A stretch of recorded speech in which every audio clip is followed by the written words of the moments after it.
Yeah.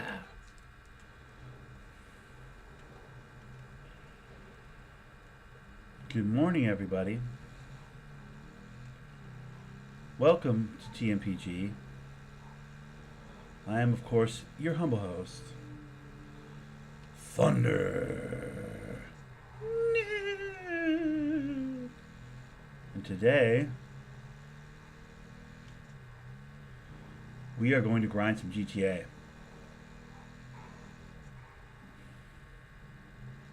I found out yesterday that we can run our businesses in private sessions now. Bro, that's all I've ever wanted to do. By the way, I'm on full fucking cosplay right now. I'm rocking the exact same gear as my boy right here, dude. Come on. So the plan today is we're going to play most of the day. We're going to get our house in order, man. I'm going to start up some businesses that I would otherwise never really ran.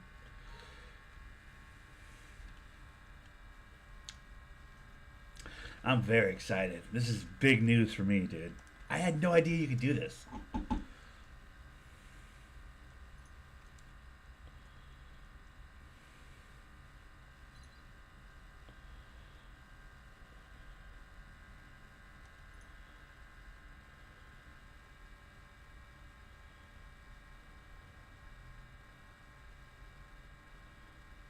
I'll probably have to buy that at some point.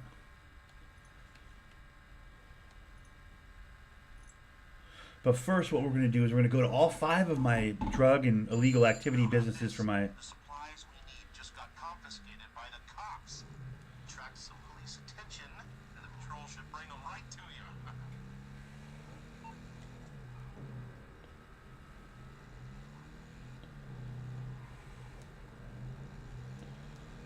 Okay, I gotta get in a fight with some cops right now, apparently. The plan is to restock all my drug businesses, my weed, my cocaine, my meth. I'm also doing my forgery and my cash turnover place. Because now I can afford to run all those things because when they fill up, I can actually deliver them in a private session where I'm not getting rocket biked by a bunch of 12-year-olds, bro. It's an exciting new world right now, bro. This is great. I actually get to use all the things I purchased so many years ago on GTA to their fullest and make money. So we're making money today, bro. We're gonna get rich as hell. It won't take. Listen, it'll take more than one day because the grind is real for sure. They're gonna make me earn it, obviously, and I know this, but I'm still very excited. This is very cool.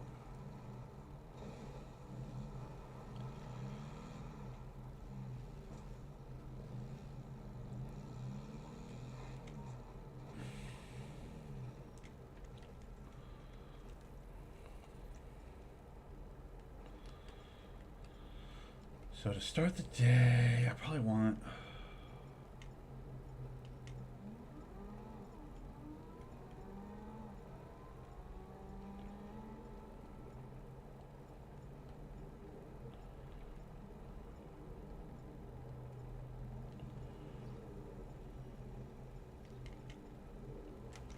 Okay.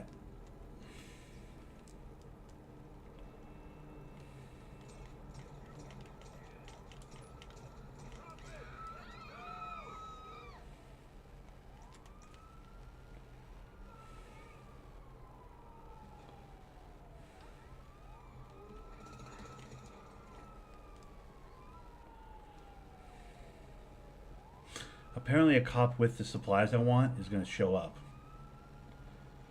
Uh.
There they are.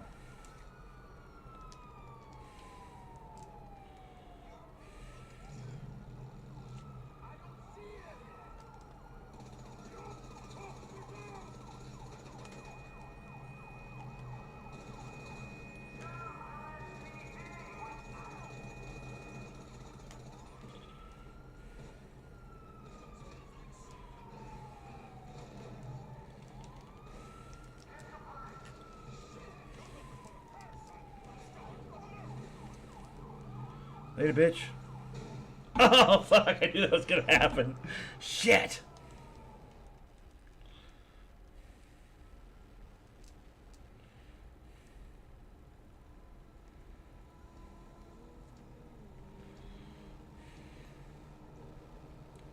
Why'd they put me so far away?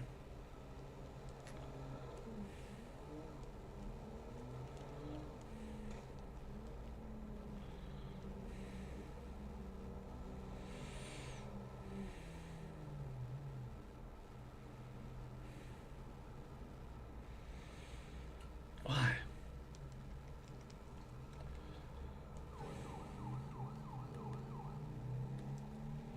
This police bike is trash.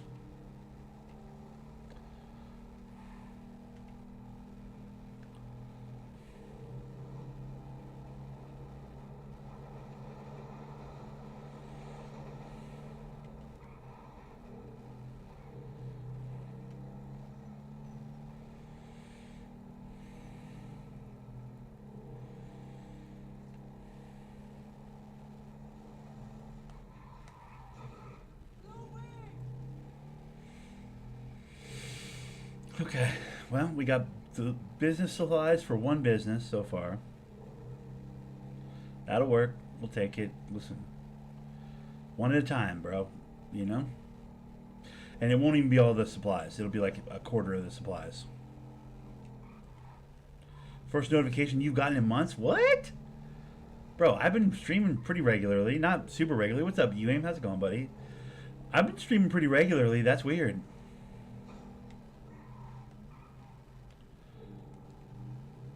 That would explain why nobody's been showing up. I wonder if it's something on my end, dude. I don't know. I didn't do anything different today, I'll be honest. Other than the time with which I went live. I mean, I went live a little early today. I've been recording at like noonish, you know, usually. But since I found out that you can run all your businesses in private sessions now on GTA, like, now I'm... Yeah. I went live pretty early today, just out of excitement, you know?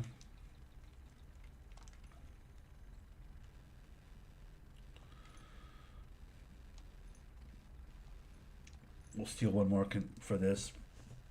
Get it to about half full. So, we know a security Cool.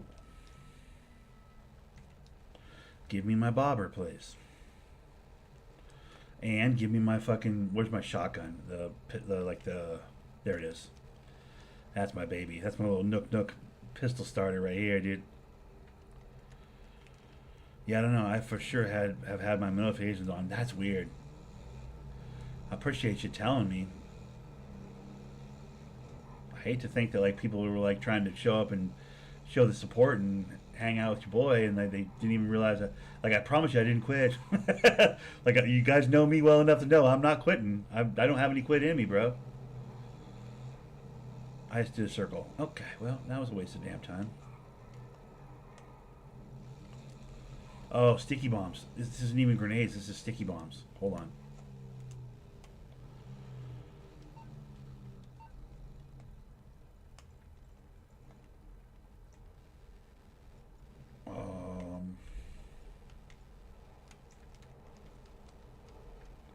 All right, let's go get it.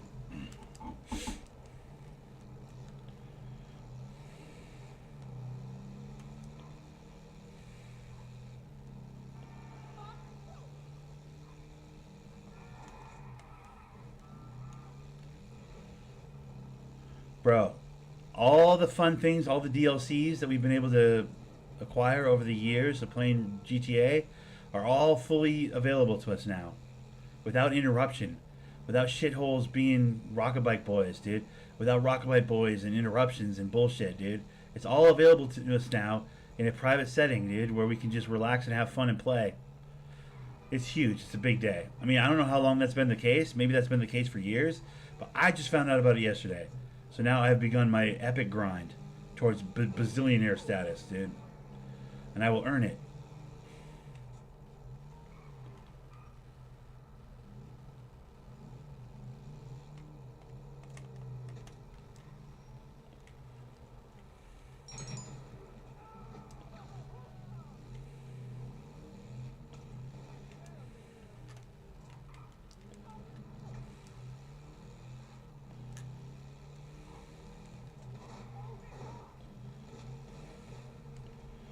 How do you switch the fucking gun?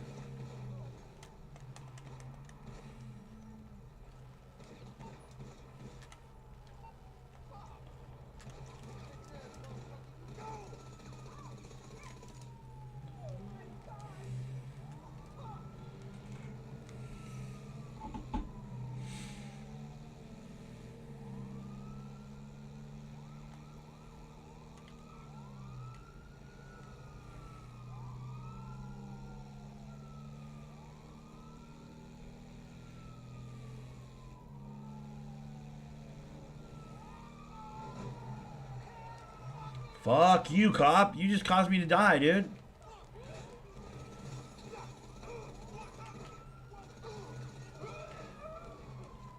You're the worst, bro. Ow. Bro, these cops are the fucking worst, dude. What the hell? I can't request my bike right now? Bro, my bike's up on the fucking overpass. Are you kidding me? There's no cars down here. Why put me down here? Why spawn me below, dude? They're a bunch of dicks right now.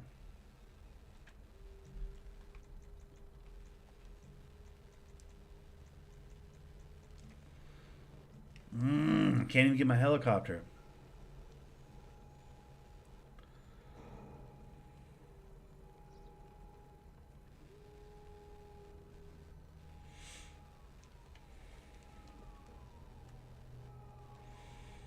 What car is that? Let me get that car.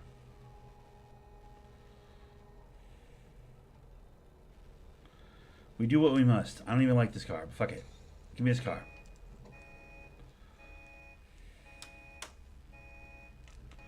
Come on. We gotta go.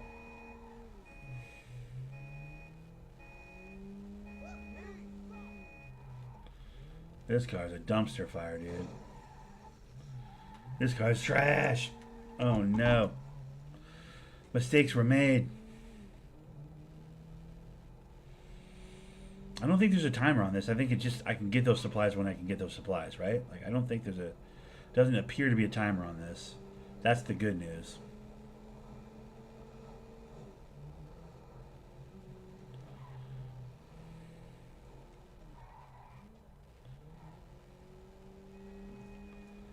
Or maybe there is. I don't know.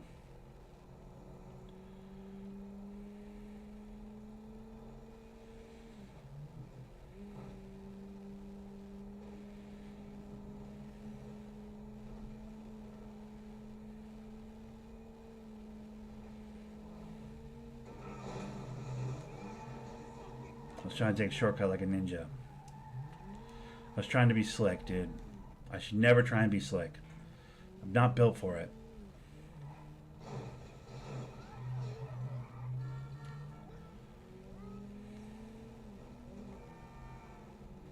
Okay. How do I change weapons when I'm in a car? Is it square? It's square. I'm an idiot. I knew that. It's weird how I immediately knew that. In the moment before, though, I couldn't figure it out. Had to get off my bike and shit. Dude, it went up the freeway? Are you kidding me?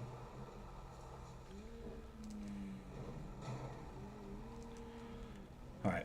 We should be able to catch it now, because it's like a big stupid armored truck, and I'm a fast little bullshit soccer mom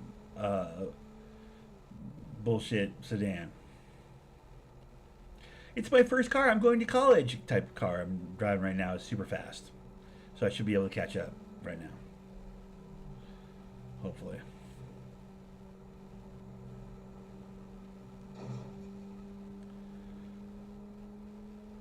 But Dad, I wanted a Miata type car. That's what this is right now.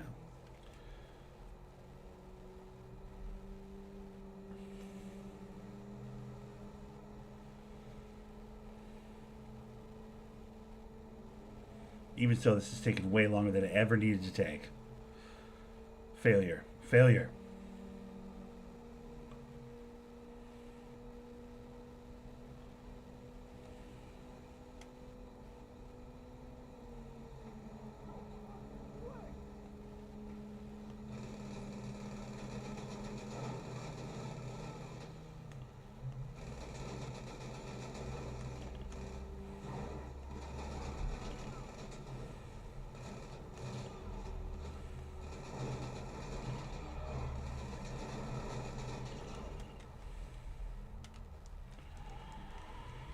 I'm terrible at stopping these things like this.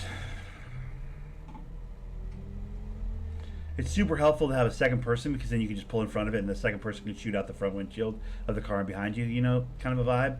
Harder to do when you're solo. Much harder to do.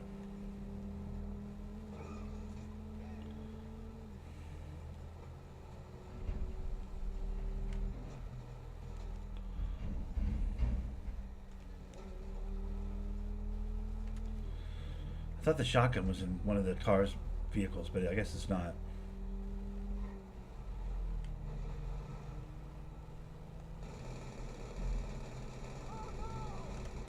I kind of want to shoot the tires out, but I don't think that will even do anything.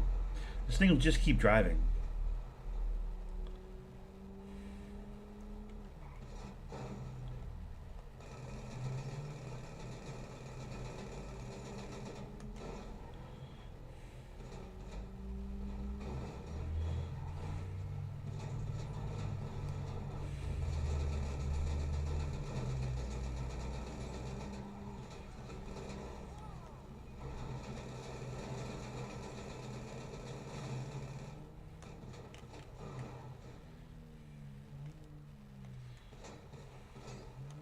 I have the worst time, bro.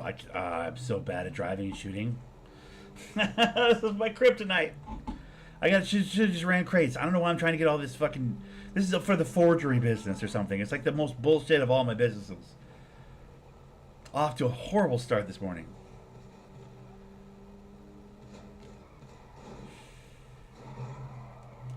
I mean, this car is never going to ever stop that thing, ever. Thank you. That actually helped. I mean, I don't want to blow it up because then I lose the supplies, right? Like, I basically got to shoot those people out of it. But I'm not a good enough shot to shoot them out of it, is the problem. is the entirety of the problem. I'll waste half the day doing this. Watch.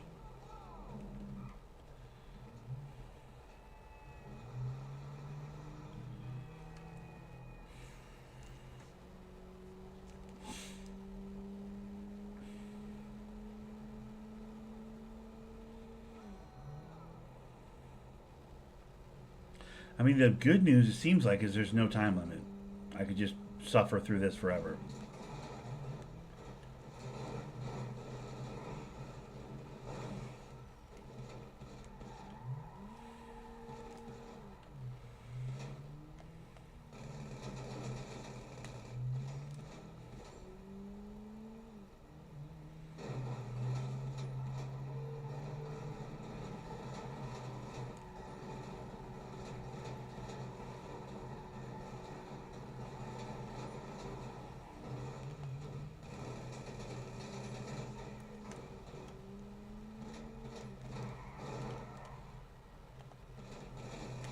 Got him!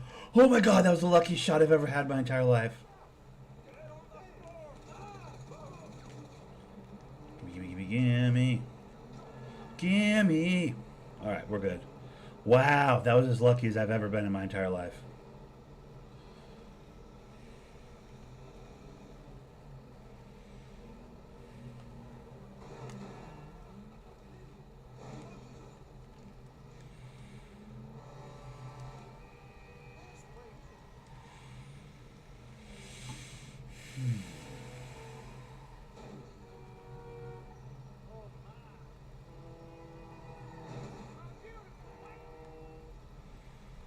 Now I deliver these back to my business.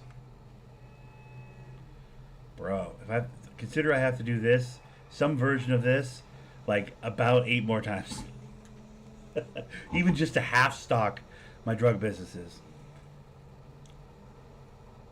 I mean, it won't always be this exact like supply mission. Sometimes it's like go pick up a van in a certain spot and then like kill a handful of people and pick up the van, drive it back.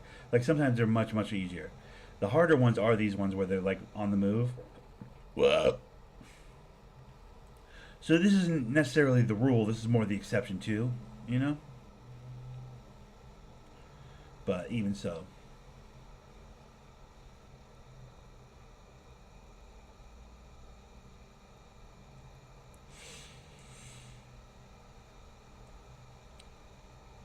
It'll pay dividend in the end when I have all my drug businesses all souped up and supplied up with all the resources they need to do their things. Like by the end, when they're capped out or whatever, I'll make a nice fat bit of money for zero money put in, which is the benefit of it. That's the upside. You just got to have hours to play the game, and I have hours to play the game. So it would behoove me. First thing this morning is like I gotta start stacking up the drug businesses. That's just passive income. That's just money that's coming in for nothing, just for being on GTA. I'll get free monies. You know what I mean? So it's just I gotta commit the time at the start of today to just filling those up, even just halfway. Because at the end, it'll all be worth something, you know? I got so many things to do today. I mean, I got crates to run. I got warehouses to fill as well. That's more like I have to spend money on that. That's like I got to get cars for my collections, my car collection. I got to do some car collecting, some crating. Obviously, we did that yesterday. We'll do more of that today. But before I start into any of that, I got to commit the morning to really just leaning heavy into my MC passive drug businesses because I spent all the money souping them all the way up so they're the most profitable as they can be. I just got to fill them up with resources.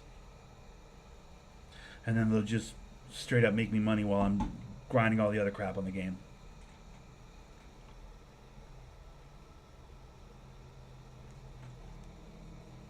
All in a private lobby. All in a friendly session. Which, of course, anybody on my friends list can join. You guys are all welcome to join, of course. Assuming you're not going to rock a bike and try and fuck up my show. Because that would be such a bummer, dude. I'd hate to have to kick people off my friends list. That would be the result. If you came in here, you thought it'd be hilarious. Oh, he's on my friends list. Let me go in there and fuck with him when he's trying to deliver, $1 million worth of product somewhere.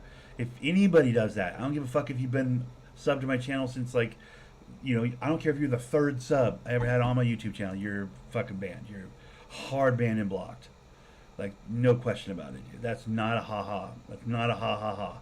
The amount of time I got to spend to grind this all out to get the monies that I want, if someone tries to fuck with my monies, bro, you're gone. You're gone. That probably goes without saying, but I just feel like I should probably say it. Early and often, To make that as clear as possible to people. Like, just know that you're gone. Like, you're all the way gone.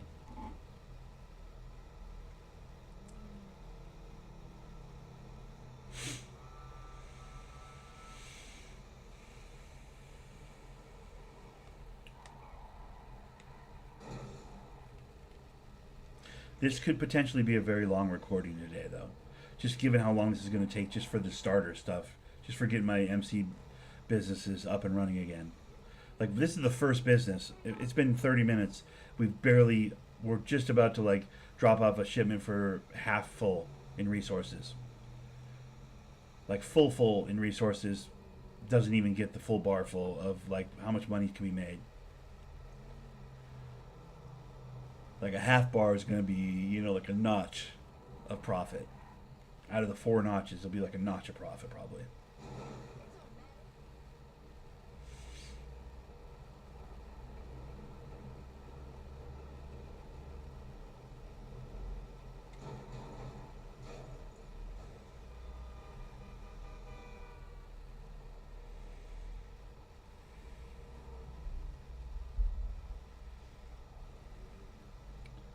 But free money is free money, dude. At Money Hungry Incorporated, we just want the cash. That's all it's about, dude. It's just about the money. Now, we will be putting on some tunes here shortly, or a podcast or something. I got Detroit-style pizzas for the oven. I've got frozen pizzas today on the way home from work. I just grabbed a couple frozen pizzas and I was like, just get home. We got to get home. We got to get ready and get going on this, making the millions of dollars, bro. We got to get our grind on. So I have frozen pizzas to cook, so I don't have to worry about, what I'm eating today. I got like easy peasy frozen pizzas. It's going to be a goddamn good day. I'm excited. It's been so long since I've been able to fucking know life a video game, dude. There's so few video games that I enjoy enough to know life, That's the long and short of it.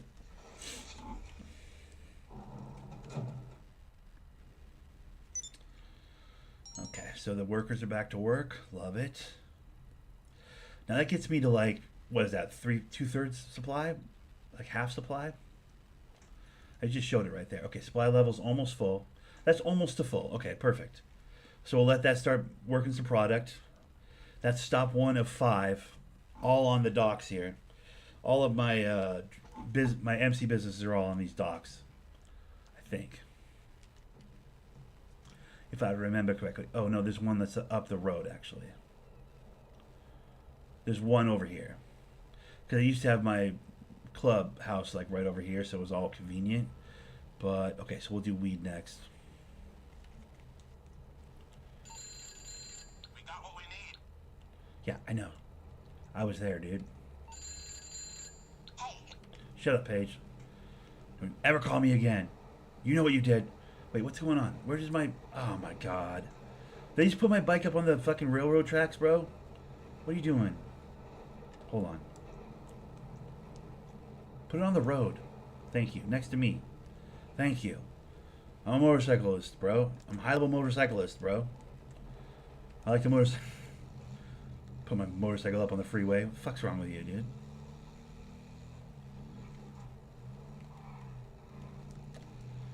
Alright. Now, of everything I've ever bought on GTA for like business-related stuff, I think the most time I've spent on anything is on this weed place. I've actually turned over my weed a handful of times, despite having to do it in public lobbies and stuff. Because like having a dope weed farm was like very, very important to me. Still is. So this is my pride and joy.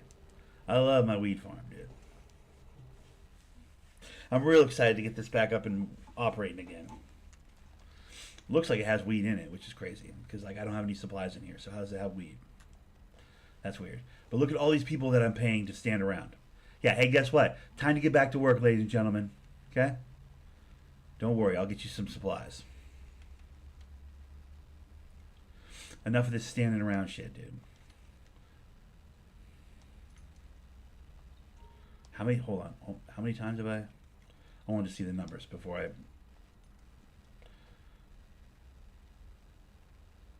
made $5 million. Damn. All right, let's go grab some supplies. All right, so what's better than resupplying, I hear you ask? Resupplying at the same time as desupplying your motorcycle club competitors. Ooh. Now, one of their riders is carrying the stuff, so you're going to keep knocking them off their bikes till you find the guy who's got what we need.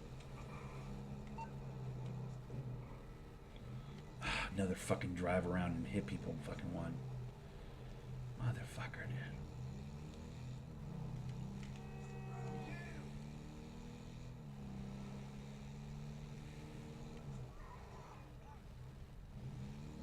What is he out on the dock or something?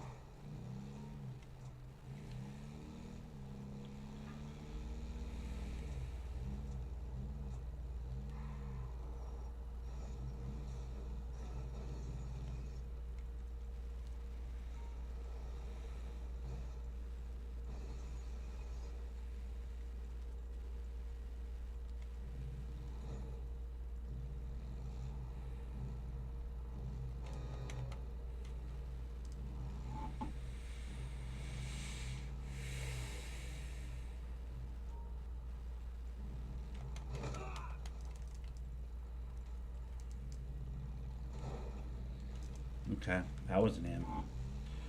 That wasn't it. He didn't have it. I knocked him the fuck out. He didn't have it.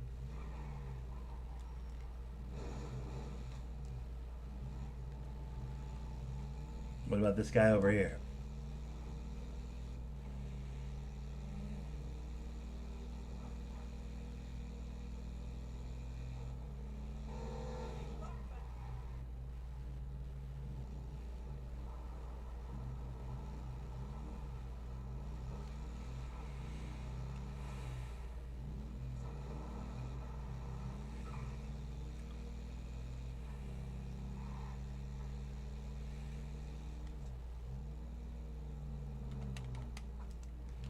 Fuck. Missed him.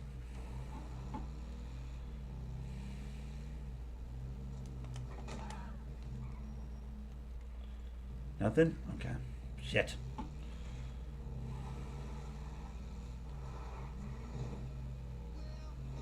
That was sick. That was actually sick.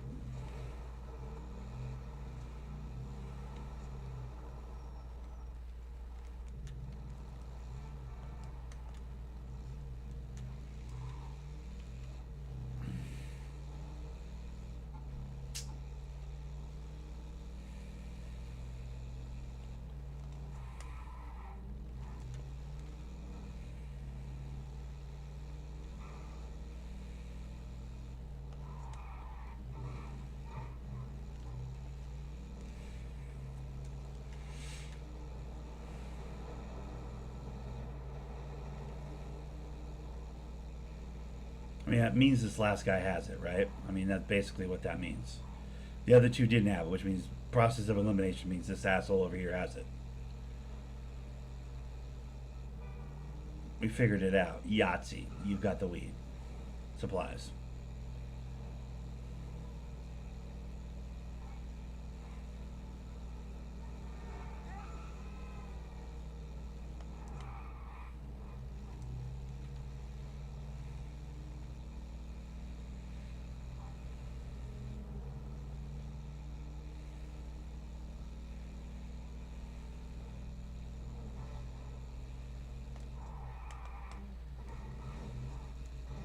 Jesus. Come on, bro. I was doing so good. I was catching up.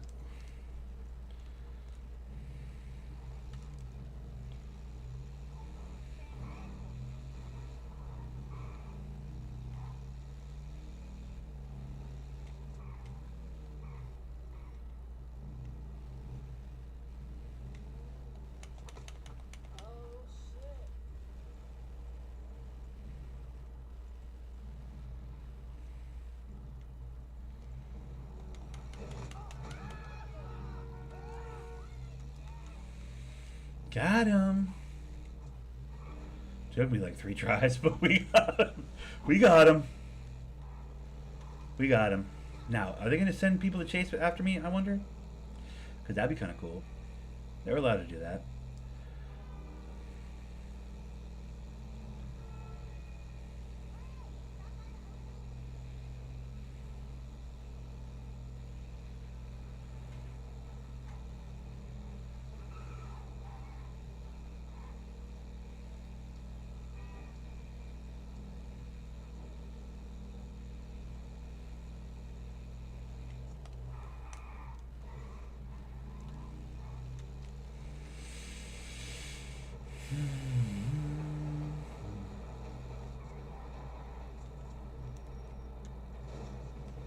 Bruh.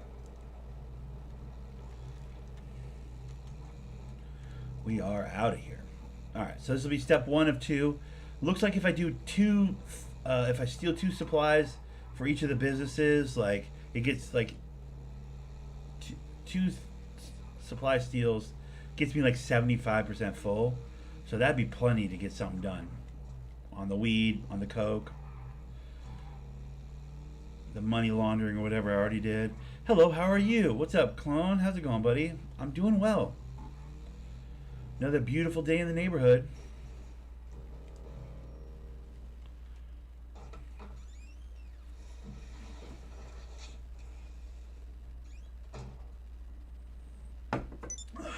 See how little supplies that is, though? Bro, that's weak. Look how little supplies that is.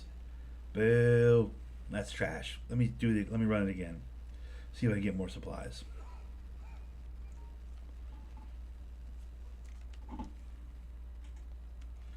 Cameras, what the fuck? No, I'm trying to look at the...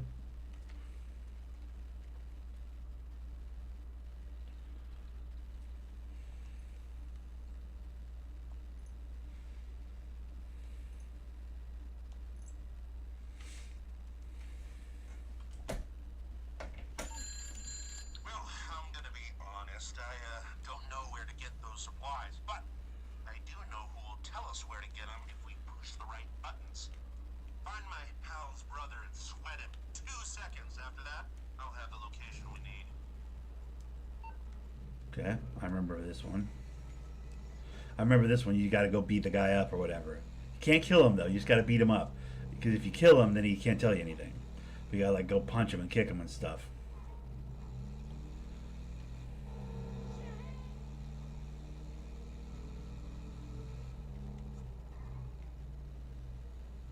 A driver will be needed on this run to avoid leaving your motorcycle behind at the pickup. Oh no, that's fine.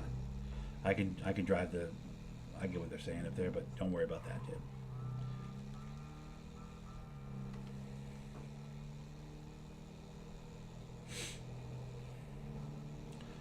I have a great day. You're having a great day? Nice. That's awesome. Good shit. Yeah, we're all due for a good day, huh? For me, up here in the Pacific Northwest, it's been like raining nonstop for like 4 days, bro. Such a bummer. You look outside, it's all muggy and rainy and gross and wet and dark and cloudy and moody and wah and boo-hoo. And so all you can do, it's a video game day, you know? Long and short of it.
Tell me what I need to know.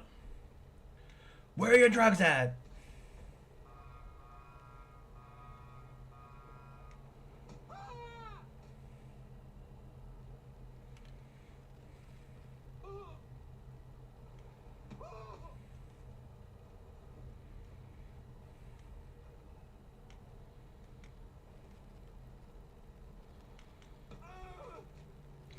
Tell me, where are the drugs?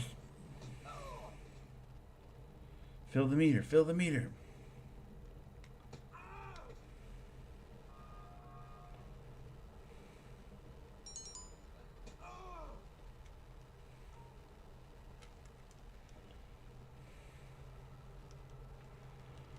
Okay.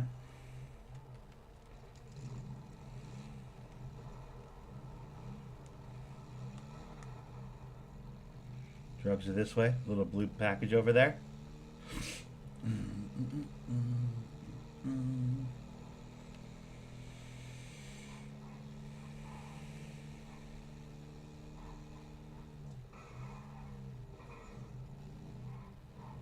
Was it up on the freeway?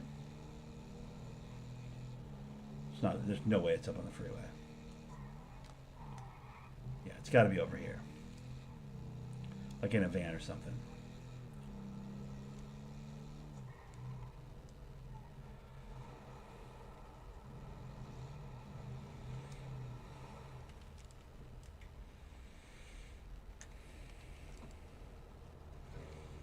That's right.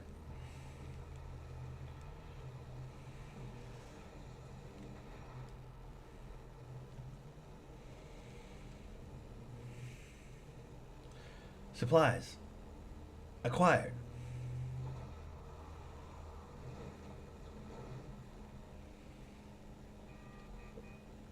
Yeah. Excuse me. I know the yellow line told me to take the road back there. I'm not going to. I know how to get there. I know the straight shot to the place. You know what I mean? I don't need their little take the corner and go to the blah, blah, blah, blah. Shut up. I know all the streets, dude. Their suggestions on how to get places half the time are the wrong way. It's embarrassing. Actually, this one, I went a little bit out of the way, to be fair. But most of the time, their directions are like this weird squirrely path that's like you could just as easily just do straight, you know, straight lines to get places.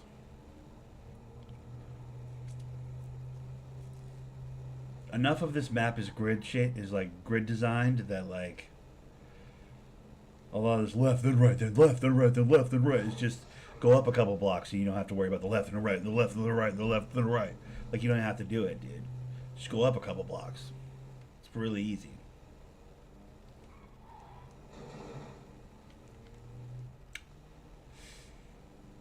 Now hopefully this will give me quite a bit of supplies. Because on the last business, I only had to do like 2 stolen runs, and then I was pretty much full. So we'll have to see. Maybe weed's different.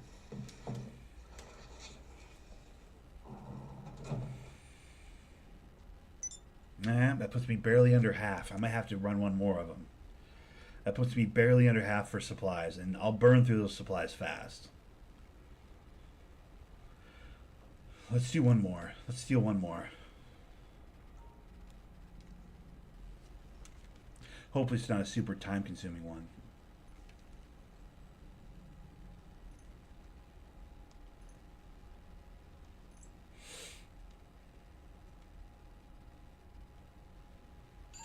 Okay, you ever seen those videos of the Black Friday sales where housewives eye gouge each other over discount coasters? Well, this is a bit like that, except you're hitting a Vago set, and you're signaling a plane instead of them, and getting their supply drop. Don't you just love a bargain? I do. I actually do love a bargain, yeah. Give me my motorcycle. There we go. We ride.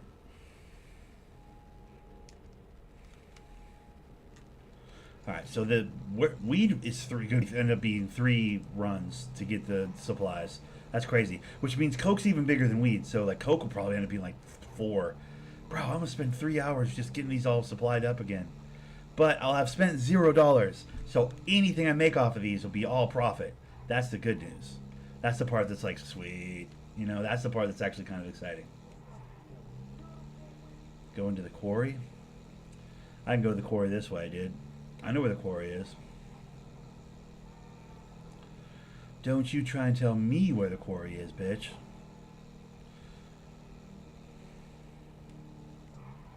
I done been about that quarry life, bro. Oh my goodness, almost died right there.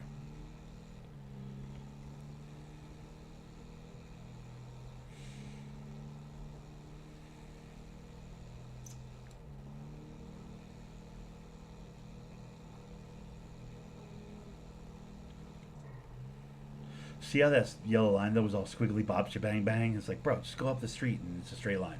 Boom. Once I finish filling up this weed warehouse, I gotta like figure out what tunes I'm gonna listen to today. I might even change chairs because I'm gonna be at this a while, and this gaming chair I sit in right here is like not the most comfortable. It's comfortable for a couple hours, but like we may have a 5 or 6 hour recording on our hands here today, so I might have to like switch it up. I might have to switch over to like the leather chair, something a little more comfortable. I'm thinking about buying a big oversized Barca Lounger type vibe for at my setup here, because like I've had this chair a while and it's kind of ran its course. I remember I was all hyped when I bought it, but like, bro, it's never really been that comfortable. Like, it's not necessarily a purchase I regret. I wouldn't go that far, but like, cause I'm happy I bought it. But like, I think I've got my money worth out of it at this point. It's like I might get myself a big, proper, comfy chair, dude.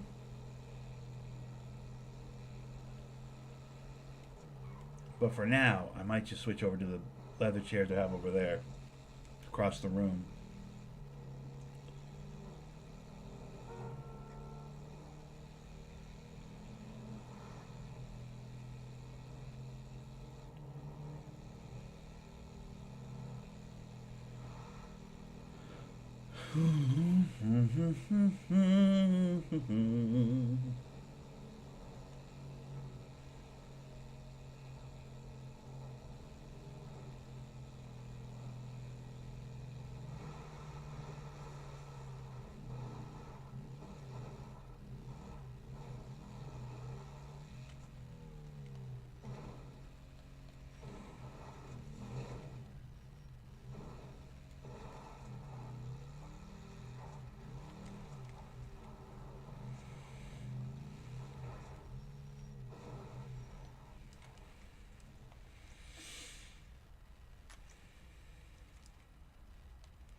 It's a dope ass fucking.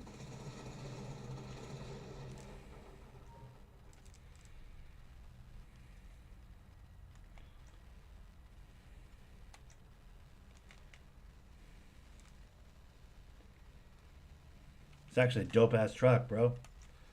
On the real, this truck's kind of cool looking. I like it. I might end up getting one of these trucks at some point once my money starts coming in. You know, we're still on the setting everything up phase, but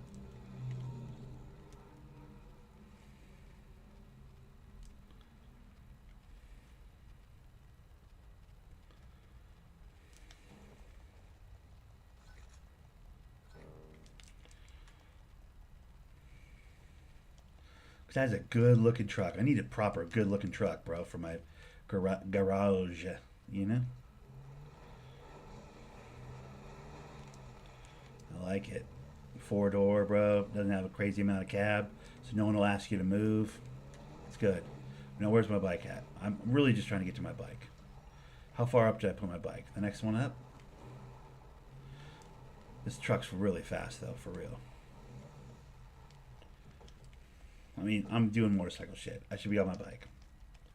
That truck is tempting, though. I kind of want to take that truck back to the weed place, but that's okay. I'll soup one of those up eventually. I'll make one that's dope as hell, too. I'll make it look cool as shit.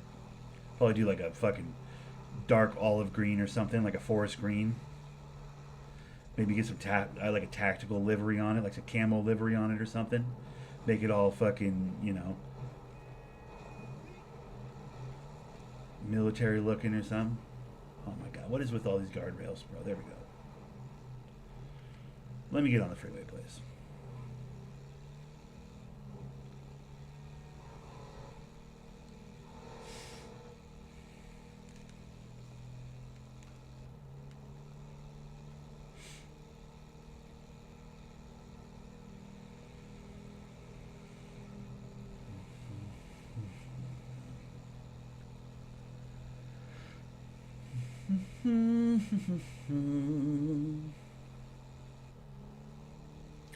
This will be like the start of my day moving forward. Even if I don't record GTA that day, I'm going to start by getting home from work, making sure that I have supplies for all my drug businesses, and then like logging off of GTA.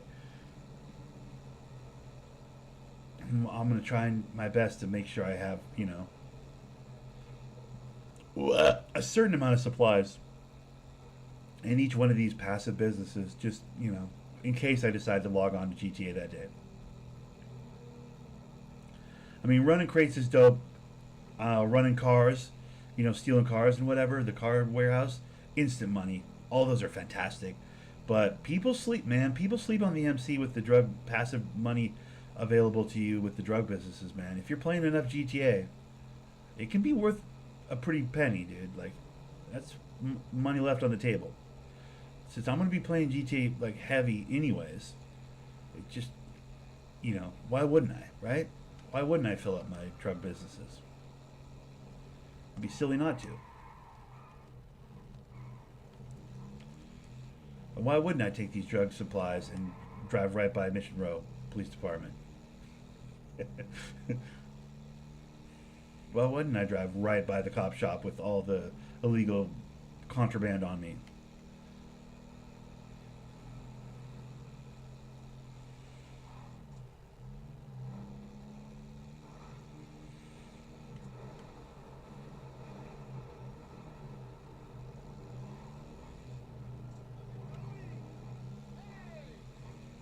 Shut up.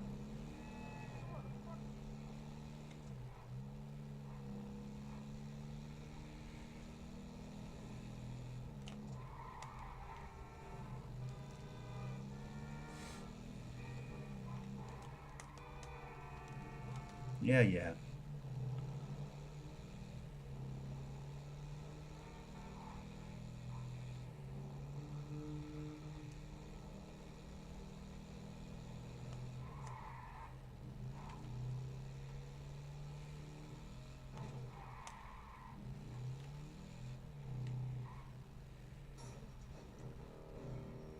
All right, now I should be pretty well supplied.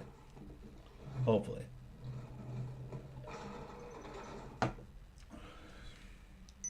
Yeah, not great, but it's not bad. What I might do is let me see if it's like under 20,000. If it's under 20,000 to fill that bar up, I'm gonna fill that bar up out of my own pocket. I don't like to spend money to resupply because that cuts into my profits, but if it's under 20,000, I'm gonna do it. Let me look. Because there's always the option to spend money and just do it instantly. It's 30. I'm not going to do it. Too much money, bro. I'm going to do it. Fuck it. There, wasted 30,000. To be honest with you, I had 30,000 though. I got 30,000 off of my arcade business. I checked that before I went live today. Before I went live today, I went over there and just checked the safe at my arcade, and that's another one with passive income. It had $30,000 in it, so I'm still at zero. I still spent zero money today, even though I just spent 30K. I'm still at $0 today spent. Technically, because I got 30K in free money from my arcade. Now let's head on down the road to the cocaine. Just right down the street. I'm assuming I'll need at least 2, if not 3, 4 different runs to fill this thing up. This one I haven't had operational in a while, though. Let's see what we're doing.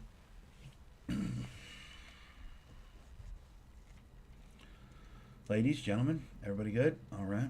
Great to see everybody. Let's get back to work.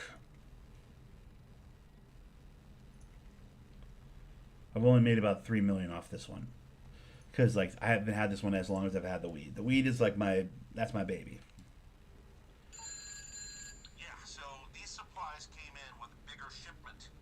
You're gonna have to dig through the crates to find what we need. When you do, bring them in. Go to Power Street. Oh, I know this one. Okay, yep. Yep. I know this one.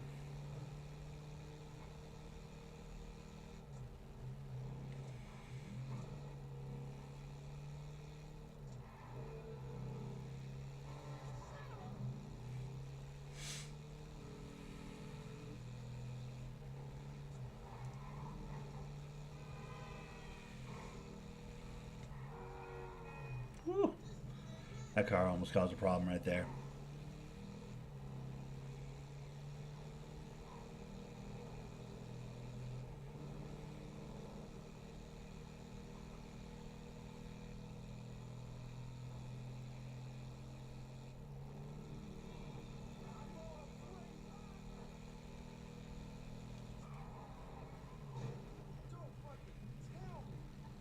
Shut up.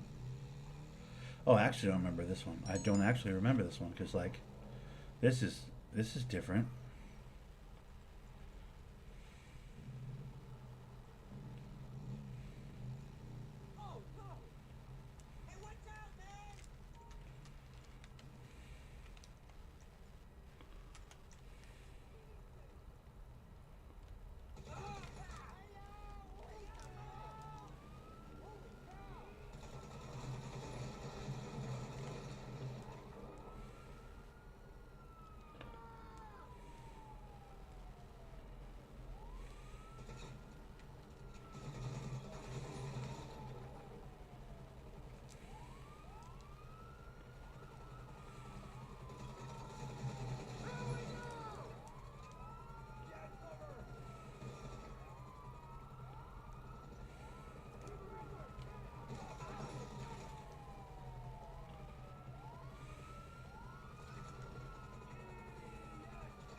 There's the supplies.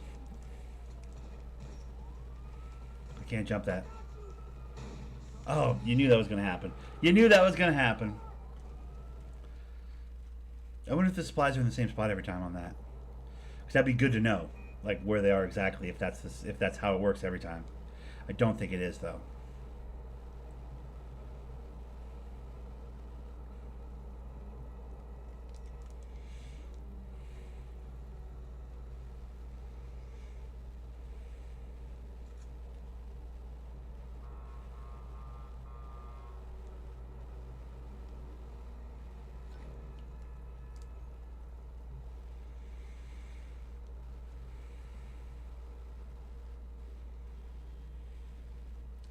Also, did I do myself a disservice shooting that first security guard? I might have.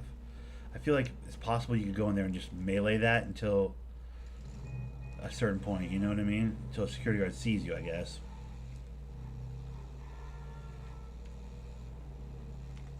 Probably, I'm saying I did not do that efficiently, is what I'm saying, basically. I'm sure there's an easier way to do that one, but we'll take it.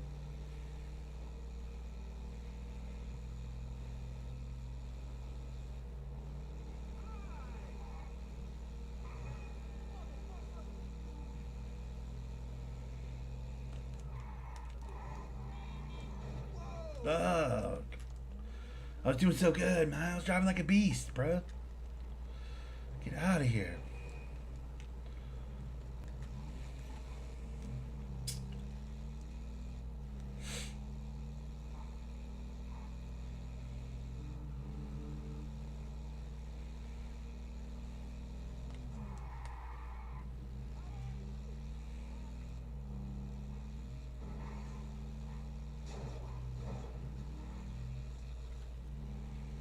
I almost went back to the weed place right there, but we're not doing weed. We're doing coke now. Different. Different spot. Oh my god! I almost made that corner perfectly though. That would have been sick. That would have been sick.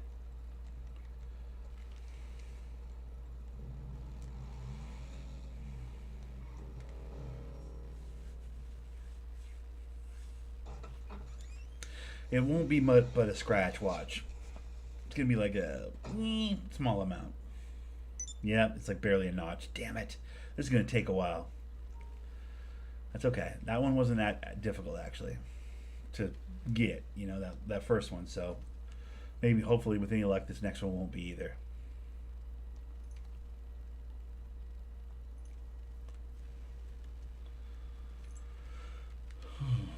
We've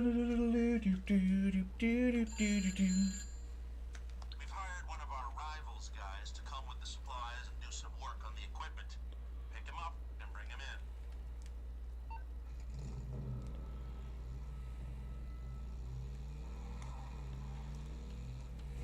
This motorcycle isn't two-seater. That's gonna be awkward. When I'm like, yeah, can you run alongside the motorcycle?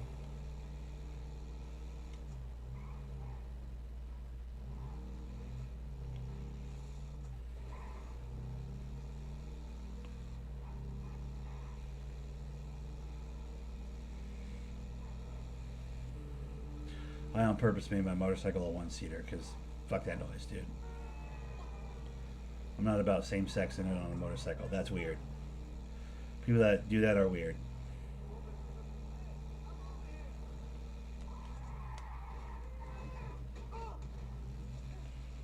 I might have gone the wrong way. I just realized I might have gone the wrong way. Yeah, I think I did. Oh well.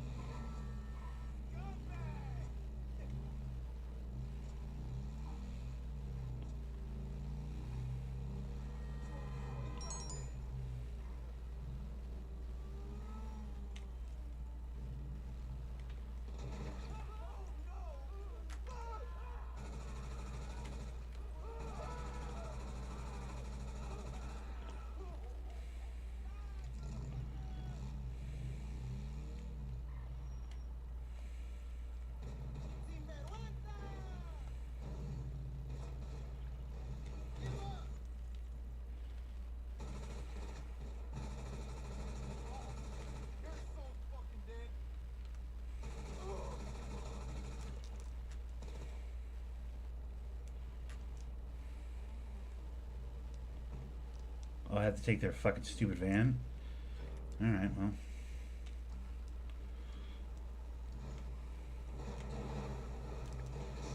Fuck your bikes! Don't blow up, don't blow up, don't blow up. Please don't blow up.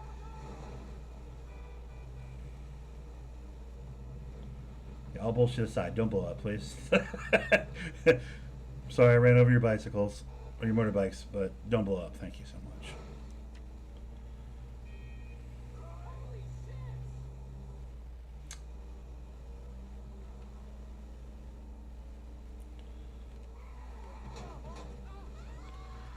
shit.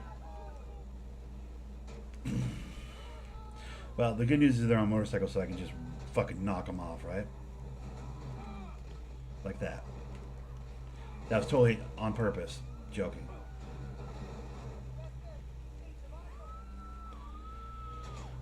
That was beautifully done accidentally. That's the most beautiful accident I've ever accomplished in my life. I managed to crash into a tree and Mr. Bean my way into knocking two people off bikes. That was like the most Mr. Bean efficient bullshittery right there that I've ever seen in my life. That was great.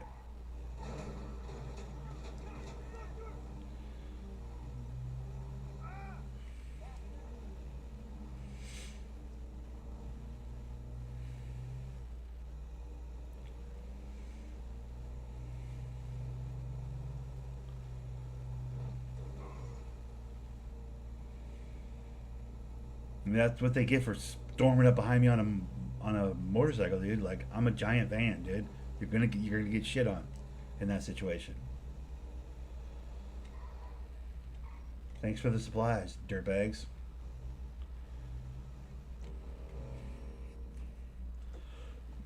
What?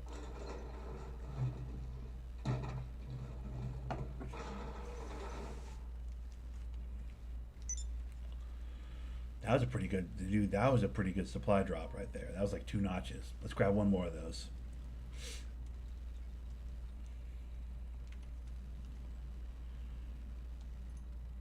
Steel.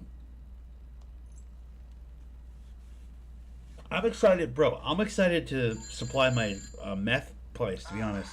You ready to settle this the old-fashioned way? With fists and jaws and bruised internal organs? Huh? Sure, bud. Okay. Well, the Lost are cutting loose at some club, and a few of the brothers are carrying the package. I know this mission. Okay. Yep. Yeah, you gotta go to the tequila law and get into a fucking giant brawl. You end up getting your shit pushed a couple times, usually. The trick is to use brass knucks. I gotta set my brass knucks up. Do I have brass knuckles? Yes, I do. Okay, the trick is to use brass knuckles and knock everybody the fuck out. That's the trick, is to like swing heavy with your brass knucks and hope for the best. Honestly, it's one of the funner supply missions. This is one I like. This one I actually enjoy. It's a bit of a drive, but it's pretty fun. I mean, proximity to my personal Coke warehouse, I should say. I'm sure there are Coke warehouses that are much closer to the tequila law, where this is like the best version of a supply run. In that, like, you just go down the street, punch everybody's lights out, and then resupply your business. At some point, I may consider relocating some of my drug businesses to other parts of the city, but honestly, I kind of like that they're all on the same island down there. I've always enjoyed that about how I have my shit laid out. I used to have my biker clubhouse down there too, so it was like all in one neck. My biker shit was all like right down there at the south of the map. It was kind of perfect. I've since moved my biker spot. I'm not sure why.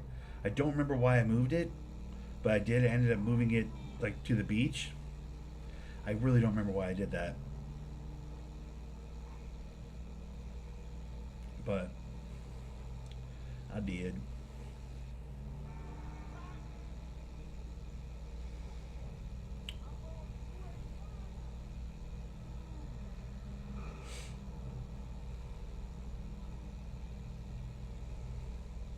I don't spend any time up here in the Ritchieville on the map, dude. It's crazy. I should probably find some reason to be up here. Find some sort of missions to do up here or something, because I almost never end up here.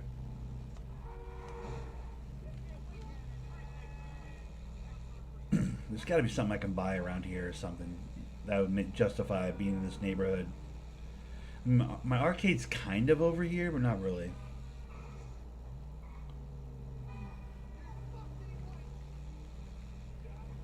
Alright, I got my knucks out.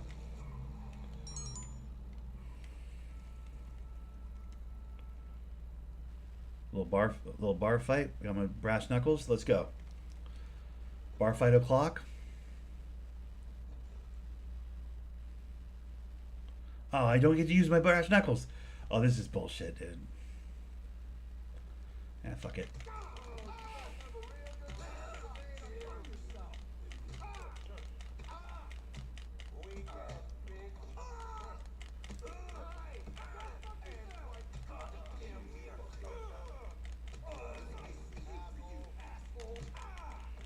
Yo, I already got the bro. I already got the supplies. Dope. I'm out of here. Fuck out of here. Sorry. Later, bitch. Where's my bike? Get on the bike. Bro, I got the supplies on like the second guy. That never happens. Run, run, run, run, run, run, run. Usually you have to get such an epic fight before you get the actual drugs. That was so quick. That never happens.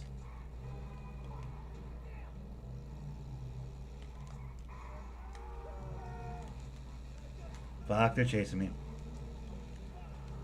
We gotta go. We gotta go.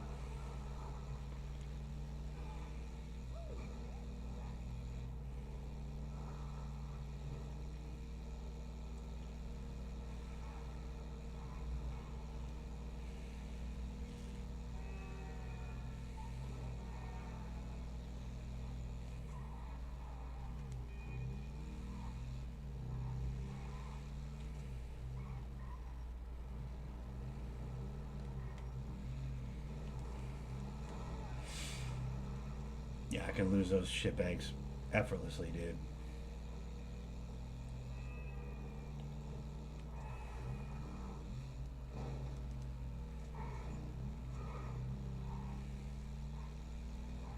Ah, come on, bro. You're the worst. You're the worst at life. That guy in that stupid SUV is the worst. Now they're catching up. Fuck. Bro. I had burnt them good, dude. I lost them completely. What a dick. Now I'm getting shot in my back, dude. I'd done some super ninja covert moves, bro, and Ninja Snipe ran across the map. They didn't stand a chance, dude.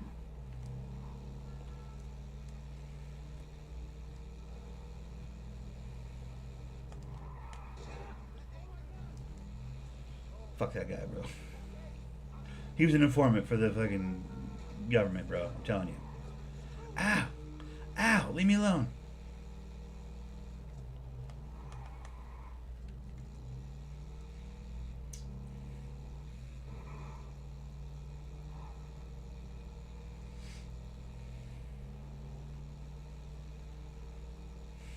Too late. I already made it.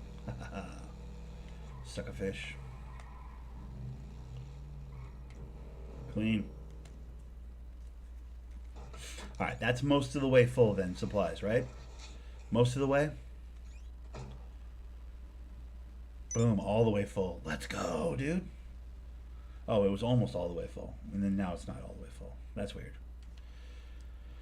It looked all the way full for a second, but then it wasn't. Alright, well, either way, it's close enough. That's full enough for now. For today. Let's go check on our... A couple of these businesses I closed. So I think this next one's I actually all the way closed. This guy down here, the forgery business or whatever. Because it was like, even when you fill it all the way up, you don't really get that much money, but fuck it. They got it. We're all good. Like, even though it doesn't really ever make real money, at this point, bro, why not have it running, right? Whatever amount of money it makes. Where's my laptop? It's over there in the corner.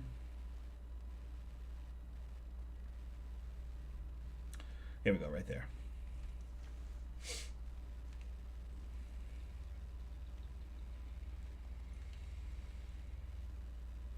Restart the business.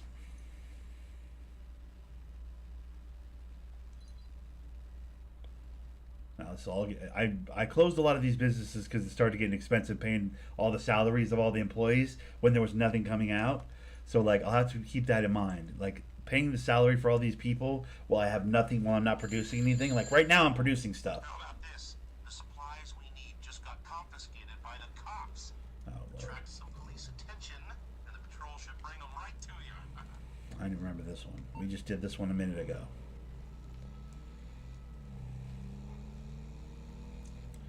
But yeah. So if if I'm all supplied up, it's fine. It's whatever. I can pay the salaries of all the employees because the amount of profits coming out of there will easily cover it. But if I get too lazy with my supplies and I don't have my meters full and we're not making any money, then it's just, I'm just bleeding cash. Like 20-some thousand dollars, damn near an hour when it's all you know, it's ridiculous how quickly the money just leaves my pockets.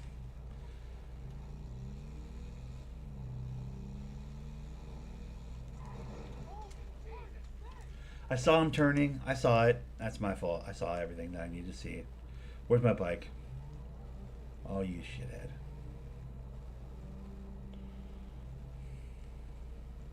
When's the next time you're playing the hunting game? Bro, Sunday. I hunt on Sundays. The Hunter Call of the Wild is a Sunday game for me. Sunday morning hunts, bro. I've been doing that for 8 years or something.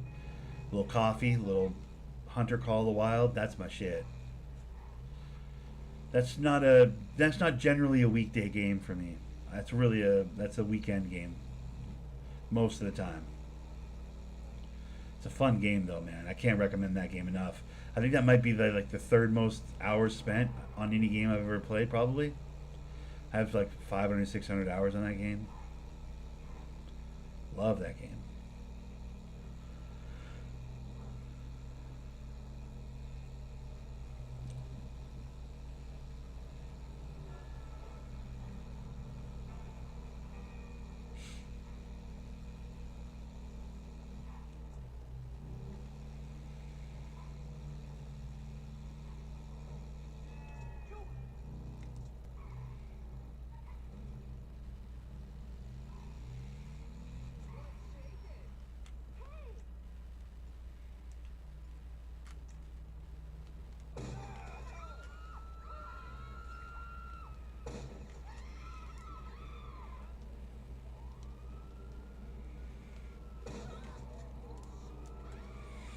I just realized I don't really have a place to hunker down here. That's kind of a problem.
Is that poker game on that playing during the week? Uh, yeah, I play poker during the week for sure. Just depends on my mood. It really depends on my mood, to be honest. That poker game's fun too. Can't say enough about Prominence Poker. That's a free game, by the way. $0 spent. You don't have to spend a single.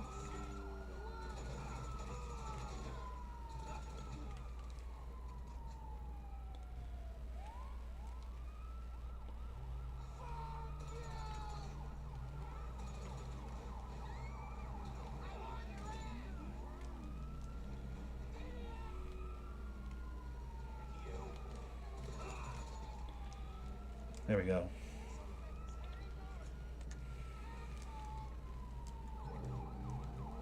Yeah, Prominence Poker is kind of the game I go to when I have nothing to play. I'm like, I don't feel like playing any of the games I have, on my dash or whatever at the time. And I'm like, I'll just download Prominence Poker. It takes like 5 seconds to download. It's such a small game. The file is so small that like I can have it on my dash, not have it on my dash. Like in 10 minutes, I could decide to play that game and have it downloaded and be playing it. It's kind of cool that way. Very few of my games, if I dislike it, GTA is a perfect example. When I decided to play GTA, I was like, okay, tomorrow I want to play GTA because the amount of time it takes for me to download it, I'm like, bro. But something like that Prominence, dude, I can just on a whim be like, I feel like playing Prominence Poker and just completely download the whole game in like fucking 5 minutes. It's crazy.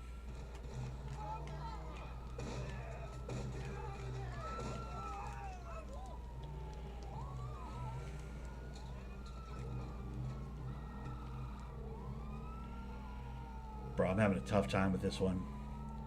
It's going to take me a minute. because like they're gonna shoot me or hit me or something's gonna happen. Look how low my health is.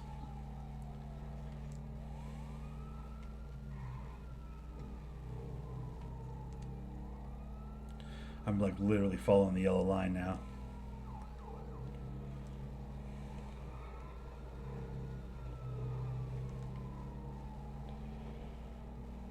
Alright, if I don't crash, I should be okay. But there's still some dirty turns coming up.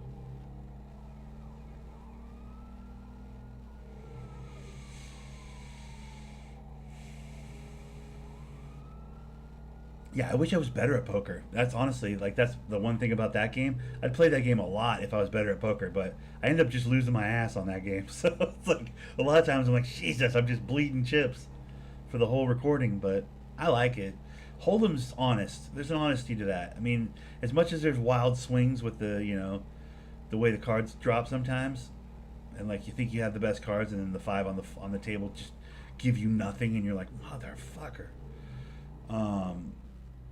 The swings are wild, but like that's some Texas Hold'em's pretty honest, dude. I like that as far as poker's concerned. I don't really do any of the like the draw or the 7 card, whatever I don't even know what other kind of poker there are, to be honest. But like Texas Hold'em is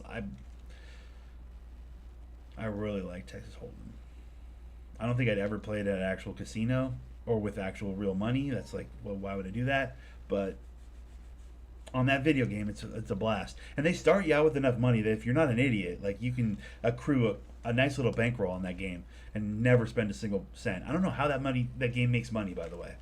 Like, I don't know anybody that's ever spent any actual money on it. The amount of chips they give you for free is like, you never, unless you're just wildly going all in and being an idiot, like you never really have to spend a single cent. So, we know a security company's moving what we need. We just don't know which van they're using. Oh, fuck. Keep hitting their cars till you get the supplies. Okay.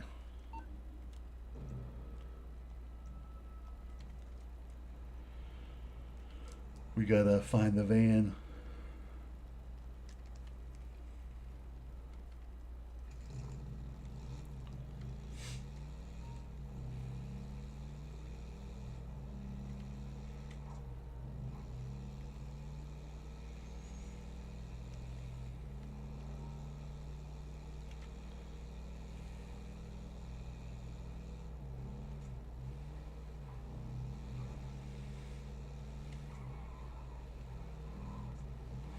Some part of me wanted to go inside on that truck. That would have been the dumbest decision ever. I don't know why.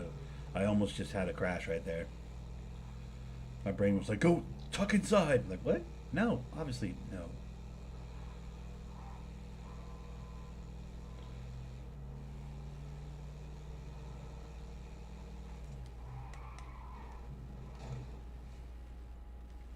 Bro. Some of these crashes, I can't even explain them. I don't know what goes through my head. All right. We got a van in front of us, it looks like. I got to get in sweat mode here because this is actually very difficult for me. Some people are really good at driving and shooting. I cannot do it. I am trash at it. So I got to really... I mean, the first one, I think you get by surprise, right? You can just... and get it without it, like, even realizing you're aiming for it. But after the first one... Bro, it'd be great if the first one had the weed supply, or not the weed supplies, but what am I doing now? Forgery supplies? Okay, why does that look like it's behind me? Oh, it's up there. Yep, okay, Mirror Park. Nice.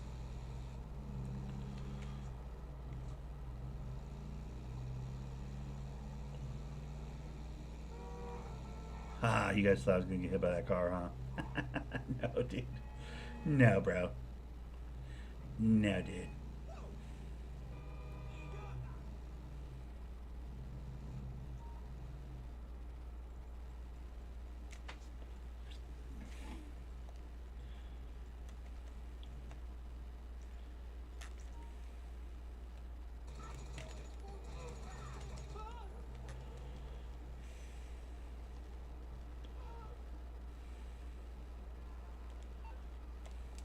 Fuck, I keep doing that.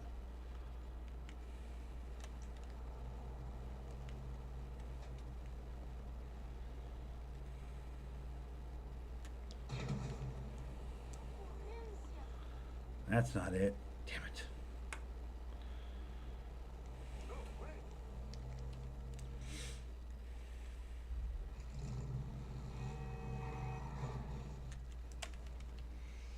Another one of those situations where I could have just let that car go by. There's no reason why I needed to do that.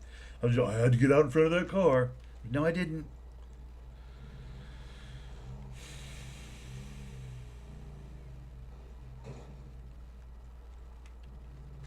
It's a perfect example of who I am as a gamer.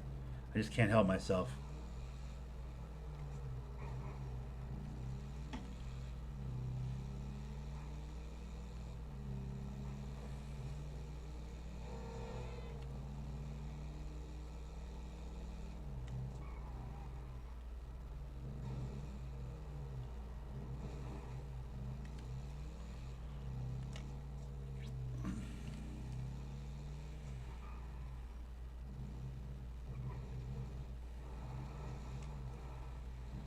That's weird that that barrier's there. Has that barrier always been there?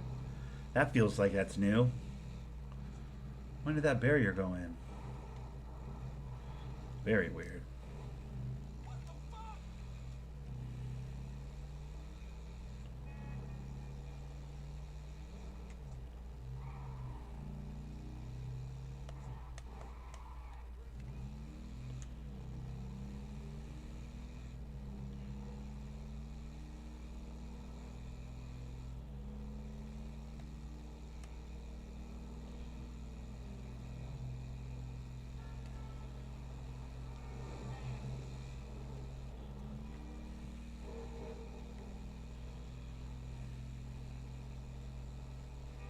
Alright, one coming down the road at me right now.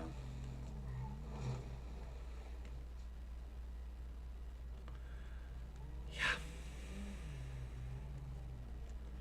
Yeah, that just happened.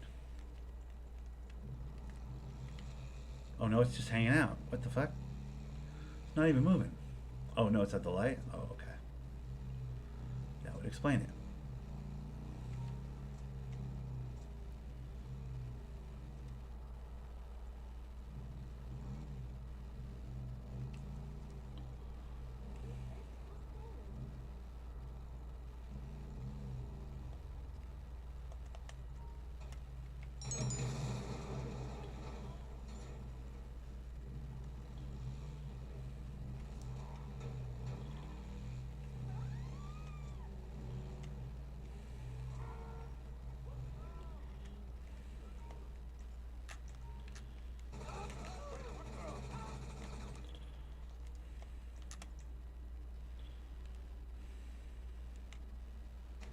They're all on lunch break, dude. What the hell?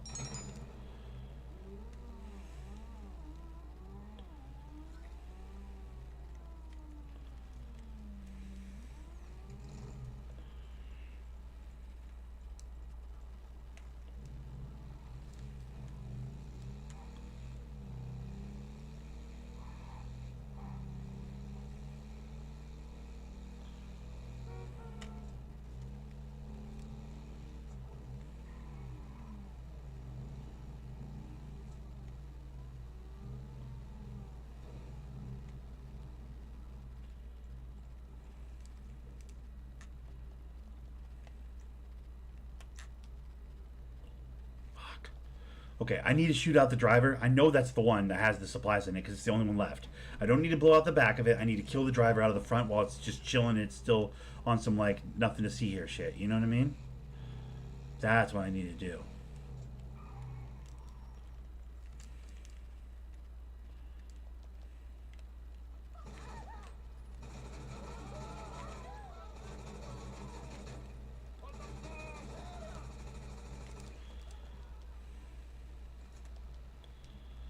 Now I do this. Yeah, because it'll just acknowledge that, like, that's, you know, oh, it's the right one. Yeah, no shit it is.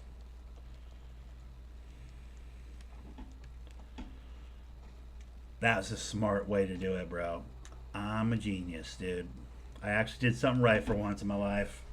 I actually did something right, dude. Normally, I would have done that totally stupid and made a mess of the whole situation and been like, let's put it all up, I can't catch the truck, like I did at the start of this recording. But nope, I did that just how you're supposed to do it. And also, I keep forgetting to, but I'm gonna like get the Spotify going after I drop this off, these supplies. I keep saying I'm going to, and I keep forgetting. So I need to do that.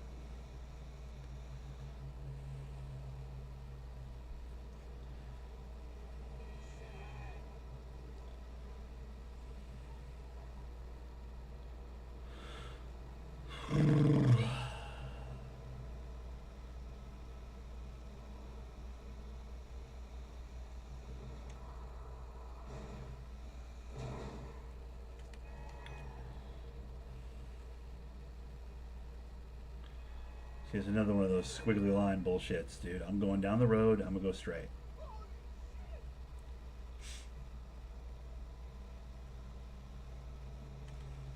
I'll take this road. This is a straight shot, I think.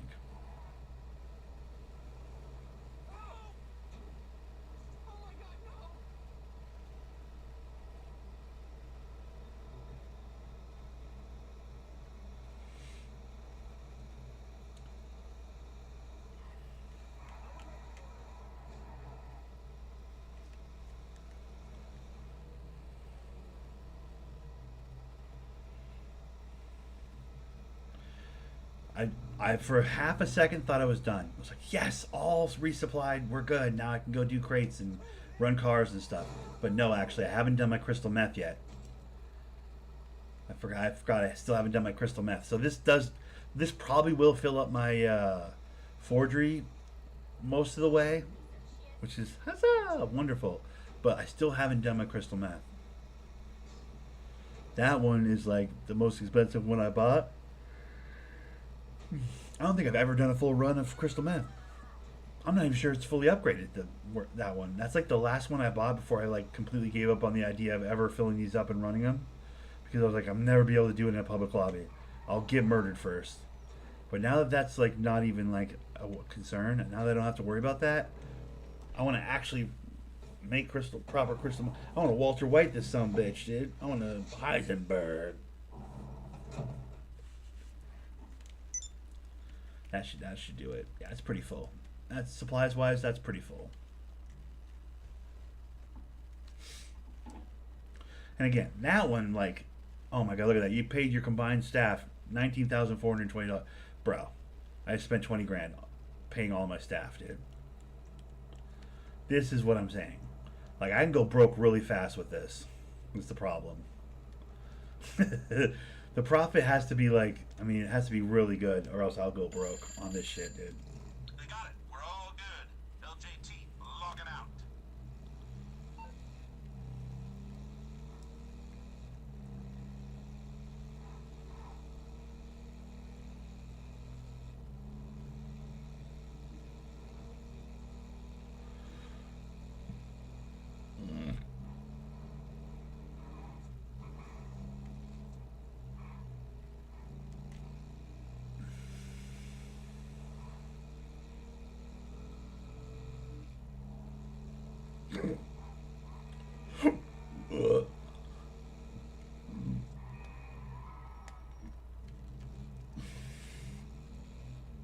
Okay, so now we got to go do crystal meth, which is at this intersection here. I think you go to the right. It's like up the hill, basically, over there in like the oil fields, if I remember correctly.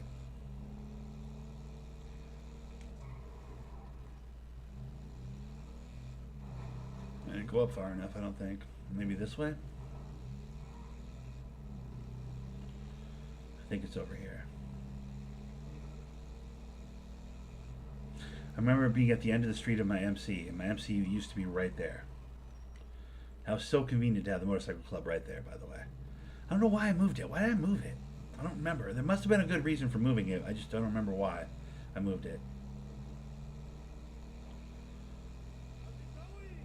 Was it trying to make some money? Was it like cheaper, the one down by the beach? It can't be cheaper, the one by the beach. There's no way.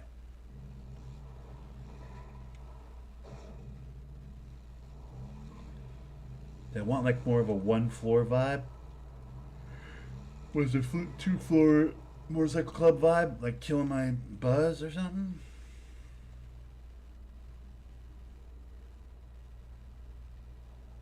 I don't even remember. You know what I did remember though? To check the Spotify, dude.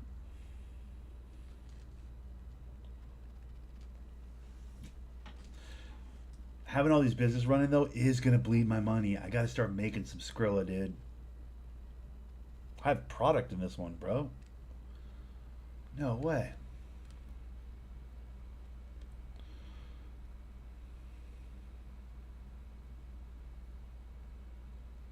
It's about these like Show little, me your book. these little. You wrote a book, dude. Congratulations. Thank you I'm very always much. very impressed and also very like proud of people who write books because I know this is a fucking task, man. It's an endeavor, but it's one that I like. A lot of stand-ups really don't like it, and they feel like it's homework. I on stage, I do a lot of crowd work. That's kind of my thing, and this is the like creative opposite of crowd work. It's not just your material. It's like it's like mega your material. It's like you're a monk kind of creating a thing or whatever. Like you should write a book. I've thought about it many times, and I had a deal to write one once, but as I was writing it, they were trying to get me to write it like stand-up, and they wanted me to write it in a way that like was funny, like you'd be on stage. Like how much laughs would you want per minute on stage? Good news. Which I We kinda located don't some think supplies. stand up that much. Bad I news. just try to, You're in the hands like, of a cut out rather the bullshit serious and stick-up things. operation. So get a hold of them and bring them in. And be careful. I don't think They're like fragile. how many laughs I have per minute. They were like very specific about it, and then they said, "How about this? Why don't you just transcribe your stand-up?" And I was like, "Listen, I have a very different idea of what I want to write than you do, so I'm going to give you your money back." I gave them the money back, and I said, "I'm just gonna if I'm gonna write something, I'll write it on my own." And I did for a little while, then I stopped. But it was a lot of it. It was just like I only have so much time to write, and I would rather write about ideas that I'm going to do on stage. But I do have an idea about my time. I've been working on it a little bit lately, so I'm thinking about actually going forward with this. It's about my time when I was in my really early 20s, and I discovered pool halls. Oh yeah, I saw the Yeah. 2 pool tables. I didn't know you were a big pool guy. Yeah, I'm obsessed. Yeah. Yeah, if I'm like for like my empty my brain time, I watch professional pool matches. Is that right? Yeah. Oh, interesting. You a like lot of those them tricks? I watch them with no. I hate That's professionals. bullshit. Bullshit. Okay. Hey, you're That's what I setting was that gonna up. say. Oh, it's cool. It's cool Yeah. that you can do it, but I don't care. You like the Hustler? Oh, it's great. That's a good movie. That's great. That's a great movie. The Hustler is a dope movie. If you haven't seen The Hustler, that's a great movie. Aren't they connected? Yes. Yeah. Same guy, Walter Tevis, who also wrote The Queen's Gambit. Oh, About interesting. that amazing chess player. She was Right. an orphan. That's right. Yeah, that's a great series. That series is really good. But that Walter Tevis guy was amazing. He wrote The Hustler is really like a psychological drama as much as it is about pool. Yeah, I remember. I saw it a long time ago. I don't quite remember it, but I remember that it's great. Yeah, oh, I could literally say every word by heart. It's pool hall that I used to hang around at in White Plains, New York. They used to play it on the television all the time. In the pool hall. In the pool hall. Yeah, my friend Steve, who was the guy who ran the desk, who administered, gave people balls, assigned your tables and stuff. He used to just put that motherfucker on every time we were there. We'd never get enough of that. So what was your thing? You go into the pool halls when you were how old were Well, you? I was like 20 when I really started playing. I think I was like 23 or 24, somewhere around that. And it was just me and my friend John, who was also a comic. We went into this pool hall just for fun, and we were just bored during the day. Well, let's go play pool. Neither one of us knew how to play pool. We were terrible. Like we'd played a couple of times. Right. And then we just stumbled into this pool hall that had this insane array of characters. All these people that were criminals and hustlers and homeless people and people who lived in flop houses and people who were fucking insane gambling addicts that would bet on raindrops coming down a window. They would bet on fucking anything, man. They just wanted action. And you were teens walking in there? What's that? You guys were teenagers going No, in there? we were about. John's a little older than me. I think I was 23 or 24, somewhere around then. It's like, like 90. So yeah, I was probably 23. And I just remember thinking, like, this is a whole world that I didn't know existed. This weird bachelor culture. And apparently, it emerged really in America in the early 1900s. In the early 1900s in New York City, there were hundreds and hundreds of pool halls. Hundreds of them. And they were filled with these men that were disconnected from society. A lot of them had like returned from wars. A lot of them had gotten out of prison, and it was during the Depression. There was a lot of illegal activity, and people did whatever the fuck they did. And these men would gather in these pool halls. And they were some of the wildest people I've ever encountered in my life. I watched a guy who had just gotten out of jail play chess with words, just saying where the pieces moved, with a 16-year-old kid who was a chess genius. He wasn't even moving the pieces. He was No, just there's no this to this. pieces. Oh, they were playing mind chess. Mind chess. Oh wow. I was like, So some Commander Data shit. these are exceptional people that just happen to never plug into regular society. Well, it's like that dude in Malcolm X's autobiography, the guy that like he ran all the numbers in his mind and he never forgot a single one. And Malcolm X said like he could have been like a mathematical genius Right. or a statistical professor or whatever, but instead he was like a hustler. He used that genius to be on the Yeah. streets. There's some people that have genius power that they apply to an art form, but they could have applied it to any, like Jay-Z. Jay-Z Right. doesn't write any of his lyrics. Right. If you read Jay-Z's lyrics, they don't seem ad-lib. They seem like really well structured and written and like funny and like sharp. There's so Motherfucker. many of them. Like how? How are you remembering all of this? That's why people call me the Jay-Z of comedy. You've heard that before. You've never heard a person not I say haven't that heard about it me. yet, but Yeah. I believe It's coming you. down the pike. It hasn't gotten here yet. Do you know there's a pool hall in LA, by the way? Really? There's There's almost none when I left. There's one in K-Town that apparently that you go there. Okay, that makes sense. You A go- lot of Koreans play. Yeah, you walk in Yeah. and you walk into one of them if you're white, Mhm. and they're like, Mm. And you're like, what? I want to play pool. They're like, Next 2 doors down. They're You go, no, allowed I'll to play do here. that. They're like, Well, they do whatever they want. They Isn't have that their own wild? rules. And then you walk down, and that's where the white people are playing pool. But it's the same owner. Oh, that's hilarious. But by the way, you cannot complain. No one will listen. Yeah, nobody If you're a gives a fucking shit. white guy, you can get into a pool hall, You and call they the have cops. a pool hall for white guys. Like, Right. shut the fuck up, dude. This robbery's going on. Yeah. I got no time for you. People are shooting people. Hi, Why- LAPD. Why I you was whining? rejected access to a Korean pool hall. It feels very wrong. Yes, I want someone to intervene immediately. This was horrible. I am a white male. Like maybe if you work your way up through the pool tables in the white one, then they'll adopt you into the Korean one. If they Start know playing you, them. maybe they're probably. This episode is brought to you by 8 Sleep. The thing about sleeping on This is not good. mattress. It just occurred to me that this is not good. So you can get super I got a hot. dumb van, There are and my two supplies have a fucking meter on One them. sleeps hotter than the Oh, other. this sucks. You're done. So it's worth checking out the pod cover. It's I thought that was pretty heavy, like, amount of people to shoot to get these supplies. I didn't figure they'd have people tailing me, but I should have known better. It can cool down to as low as 55 degrees and warm up to 110 degrees depending on you and your partner's individual needs. Plus, thanks to the pod's sleep and health tracking, you can wake up to a personalized sleep report each morning. You'll get insights on how certain behaviors like late night exercise or caffeine might impact your sleep and overall health. I love it. I sleep on this thing every night. It's a game changer. I really fucking love it. Invest in the rest that you deserve with the 8 Sleep Pod. Go to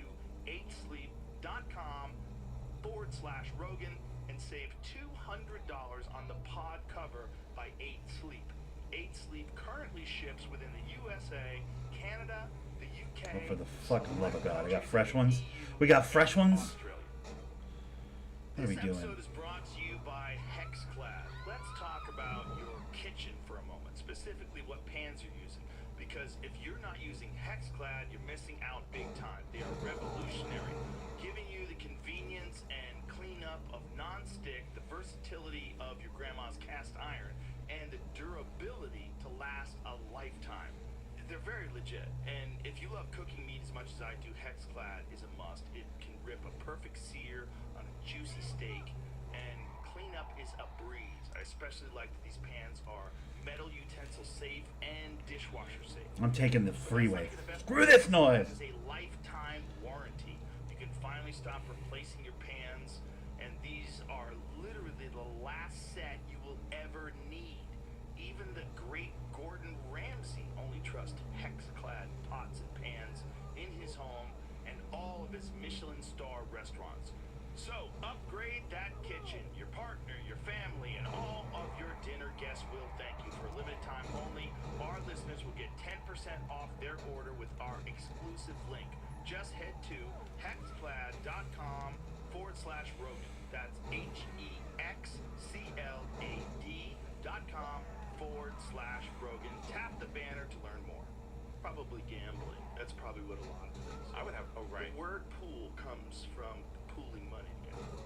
Really? The game is called pocket billiards. It's not called pool. That's really interesting. So it was just a gambling game for the people that had returned from. No, it was a game, right? But Yeah. I think all games eventually evolve into gambling. Right. People gamble on basketball all the time. People gamble on fights all the time. Like fighters will gamble against their opponents. People gamble. They like to gamble. It makes things more exciting because now there's money on the line as well as pride and everything else. Are you allowed to bet on fights? I am not. You are not allowed. I am to. not allowed to. Interesting. Now, When did that happen? it's a recent rule that came about because apparently there's an allegation that one of the UFC trainers, and I want to be real clear about this because I actually like this guy a lot, and I think he's a super talented trainer, and I do not know if this is true. So I won't even his name. One of these trainers was apparently aware of injuries and then informing like a group of people online who are betting. So they were saying like, hey, this guy's got something wrong with him. Right. He's not going to win this fight. And then all the money would go on the opponent, and then they would rake it in. And this happened allegedly on fighters that he was training or people that he knew. It's like and insider stock trading. it's similar. Yeah, it's fishy also because it gives the possibility that fights are dives. You know, when a coach is betting against their fighter, like, or giving other people information against their fighter, if that happened. I don't know if it happened again. I just want to be real clear. It's allegedly. If that's the case, that's kind of like it's next door neighbor to a dive, and that is the last fucking thing we want in mixed martial arts is fixed fights. Right. Which is weird because it's owned by the same people that own WWE now. Right. It's kind of crazy. They've had a good week. It's a great week. Yeah, it's a good week to be in the WWE. Yo, dude, that Vince McMahon is wild. That boy's out there. I read the. I couldn't get through the text messages. I started trying to read them, and I was like, I don't want to read. This is like poison. But the thing is, when I see that dude with his shirt off, he's 80 years old, got a chain around his neck. What, are you shocking me with this information? Yeah. Don't you think it takes a lot to get that guy going? No, you're saying he needed to send all those text messages to get aroused at that I age? think he probably needs a lot just for stimulation. Listen, he's a billionaire. Right. He's been running pro wrestling for fucking decades.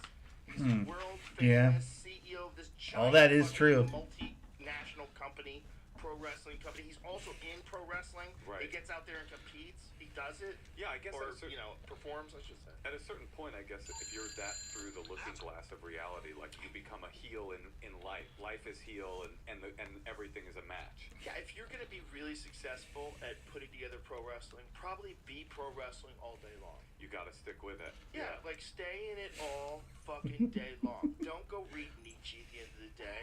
Don't be reading Carl Jung's thoughts on flying saucers. Get the fuck out of here. Drink beer and go fuck. Yeah. That's what you should be doing. You're on the road. I want you to Ric Flair it till the fucking wheels come off. They do come off too. Yeah, on almost all of them. Yeah. The only one who hasn't is The Rock. Right. The Rock is in remarkably great condition. Obviously huge, massive muscles and everything, but mobile. He can do things. Like we worked out together. That's interesting. I wonder because he also seems like kind of the most. He's one of those dudes who's got like what you're talking about, genius level. He could have been anything. Sure. He's kind of got one of those mega IQs, feeling like. Well, he's got a mega discipline. That's what he has. Right. And if you applied that to intellectual endeavors, he would be a mega genius.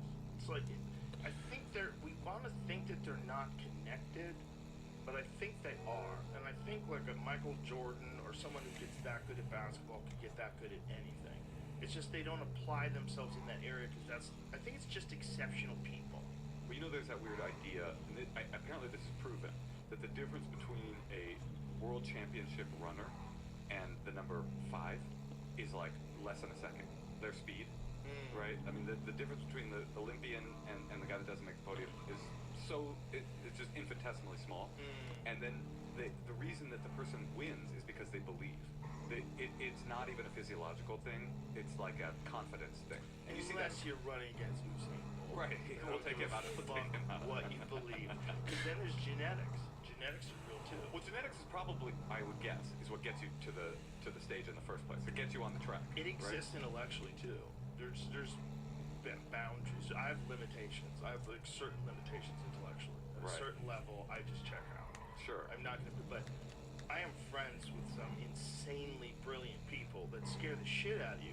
Like if I talk to Eric Weinstein, like, are we even the same thing? Right. What are we? Right. We're not the. We're barely the same thing. You know when you really see that kind of genius is when they start talking to you in a way you'll understand.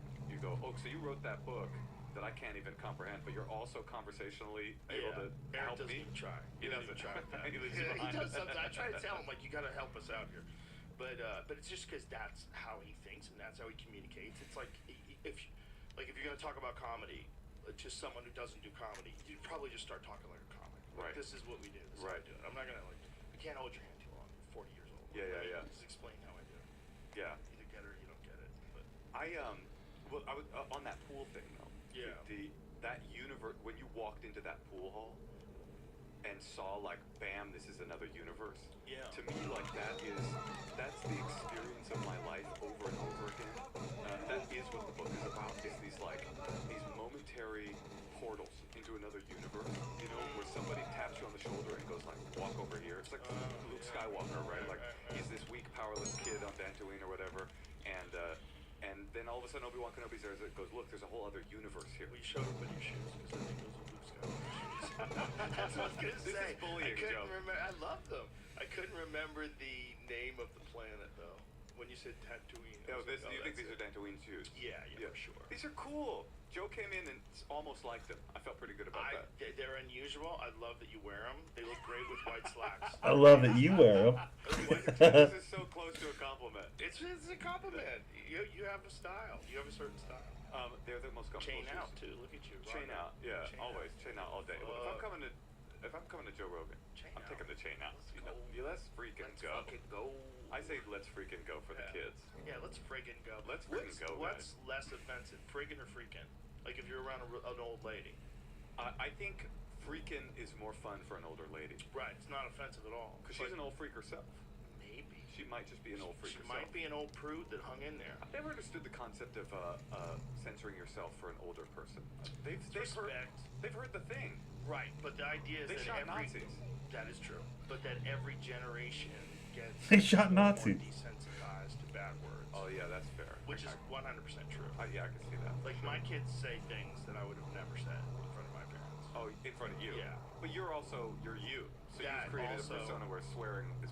It'd be funny for you to be uptight about swearing. It is funny. I bet you did though. When you had little kids, right? No, I never was. My No. wife was a little bit, but not bad. And I was like, listen, we have to just tell them that you can't say these words in front of other people, but they're just words.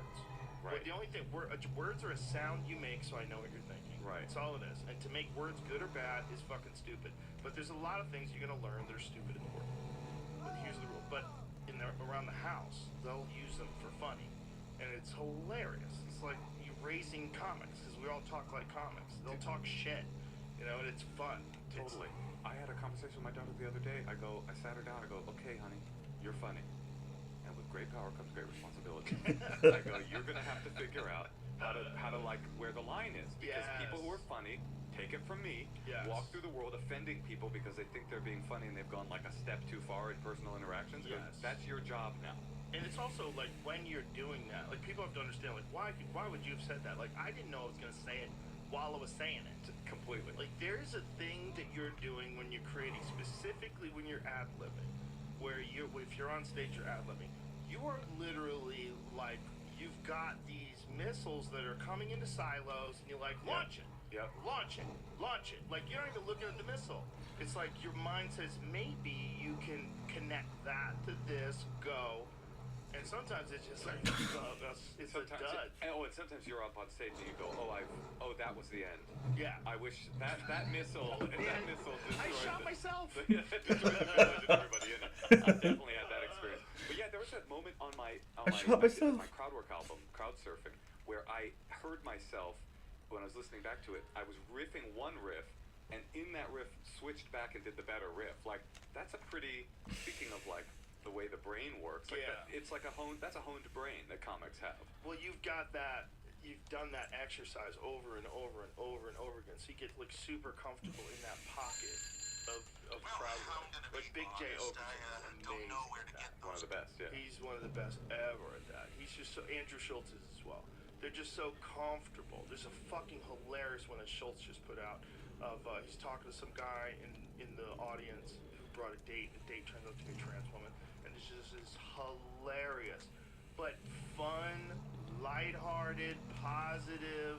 It's really cool. It's very skillfully done. Right. You know, it's just in it, and the whole audience loved it. It was like they loved it. It was great. Well, that's how I think of crowd work when it goes really well. Everybody's having a good time. Yes, it's like a gift. It's like a gift to the crowd because they Yes. know in their mind, this moment will not be. This was for me. Right. This was a gift this comic gave Yes. me tonight, and it will never exist again, except in TikTok form.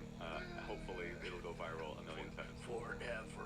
Well, I always think about that when everybody's blowing up on these crowd work clips. Is like how many magical moments. But there's something beautiful about this too. How many magical moments you offered on stage in the pre-digital kind of upload everything era, where you're just like, it was just momentary. It was just an offering to that moment. Yeah. There's something really beautiful about that. I love that. I think that's like it's important. I think the artificial reality of digital life. There's certain people that want to fucking film everything. They want to film every conversation they have. Look, I'm here with this. Let's put this on the gram. Will you tag me in this? Like, stop. It's a wild You experience. gotta live. I saw a guy the other day. His thing is he goes to fine dining restaurants and screams at the top of his lungs. That's his career. Oh my god. That's Did you what- see the guy that got arrested that was just dumping shit on people? That's what I expect. He dumped a whole bucket of shit on some guy that was like on the train, Just shit. down his back. Yeah. And then what he said, it's a prank. It's like, Yeah, no, we're it was past a that. kid, and you know, I mean, I think That's we were crazy. talking about it. I said I think it might be bioterrorism, because there's not like shit. Human shit is like really dangerous. That is definitely biohazard for yeah, sure. like humans are gross. Like our fucking gut bacteria, if that gets in a cut, human shit gets in a cut. You better wash the fuck out of that. Talk thing. about going viral. What? Going viral. This joke is landing actually, exactly where correct. I wanted it to. Viruses. Yeah, yeah. Literally. Please don't write in. That's where plague comes from. From I mean, that's it. Early days, it was a lot of it was like terrible hygiene, terrible sanitation, and no running water. So people are just shitting in the streets. They're shitting in buckets and throwing up the street. There's human feces everywhere. you know why people think perhaps the Jews didn't suffer as much in plague, other than conspiracy theories that they started it during the Black Plague? There was a conspiracy theories way back then that they did it. I'm pretty sure, yes. I don't know where that rumor would have come from. So how did they survive it? So Jews, when they eat a meal, every single meal with bread, always wash their hands. It's a part of the ritual. It's a ritualistic thing. You wash your hands before you eat bread, and people didn't really do that because germ theory wasn't. People didn't know about germ theory. They didn't understand the correlation between washing your hands and eating, and so Jews would always wash their hand before every meal, and that is how apparently they sidestepped some of the ravages of the plague. Do you think that a lot of the religious rules, like washing your hands, it has to be based on some ancient understanding of where diseases come from? Like, think about no pork, right? Right.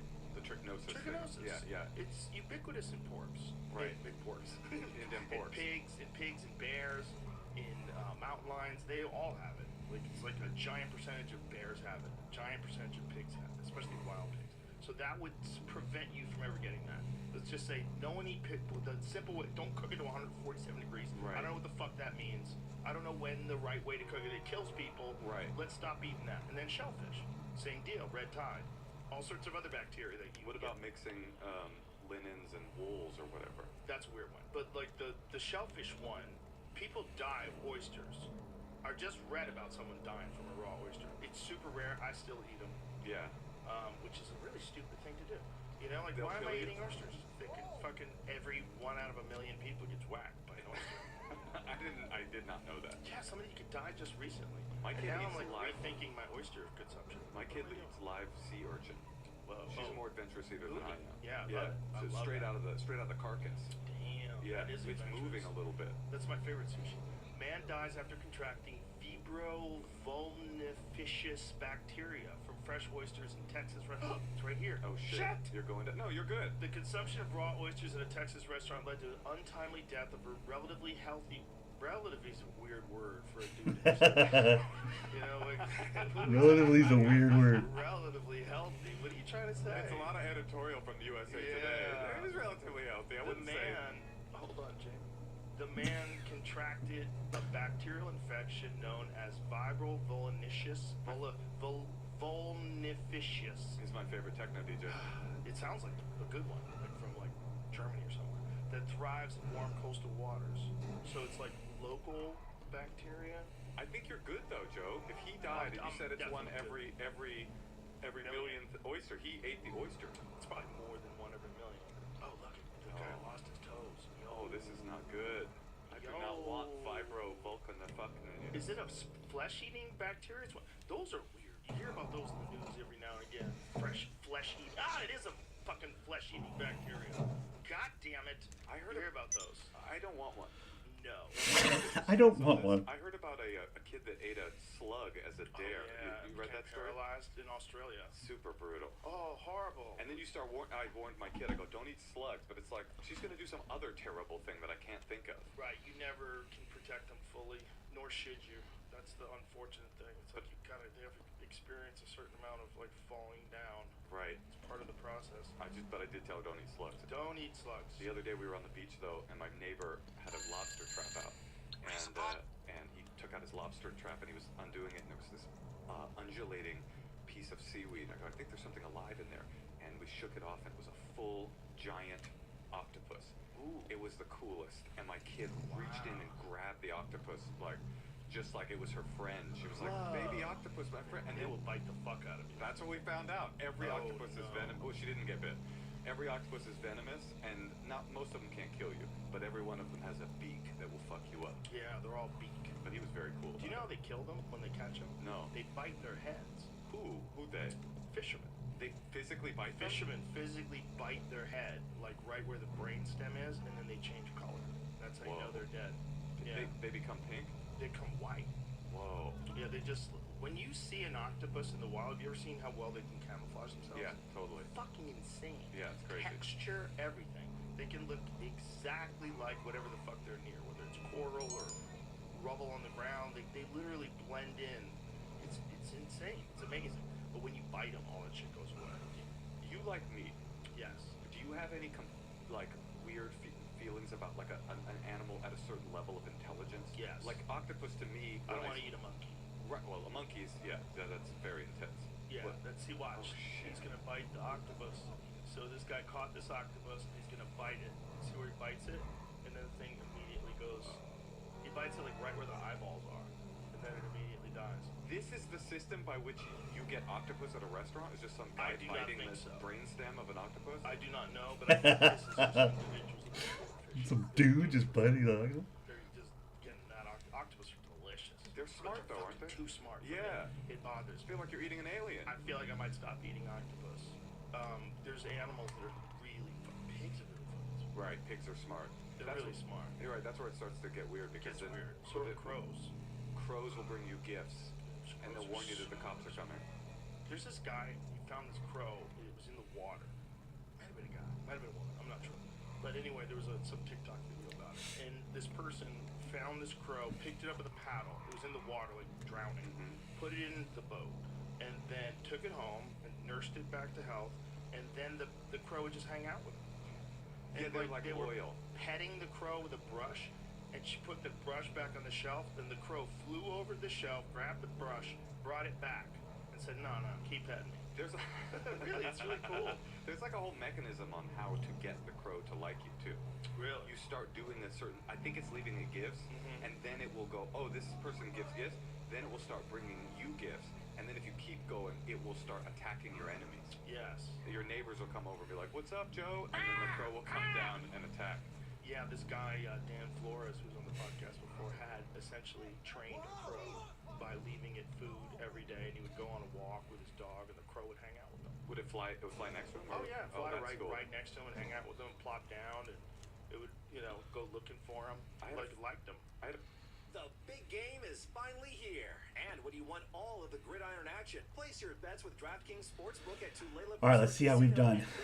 I think I loaded everybody up. I think everybody's loaded up now. Are designed with sports fans in mind. They have impressive features including in-game betting options and massive That took TV 2 screens. hours. Can't That's make it to the crazy. betting bar? Go I'll have to split get, like, Download more the streamlined with DraftKings it. Sportsbook app, place your bets, and become Wait, a what? sports betting MVP with code Did I already use up all the counterfeit cash? The best features Oh, include man. same-game parlays, unlimited Cocaine already player looks props, low? and more, with Oh, fast man. and easy payouts right at your fingertips. Visit DraftKings Sportsbook at Tulalip Resort Casino and Quilceda Creek Casino now to experience all it has to offer. Visit TulalipresortCasino.com/sportsbook to learn more. Only at DraftKings Sportsbook. 21 and over. Washington only. Please game responsibly. For more information, please visit TulalipresortCasino.com/home/responsible gaming or call 1-800-547-6133. Oh, man.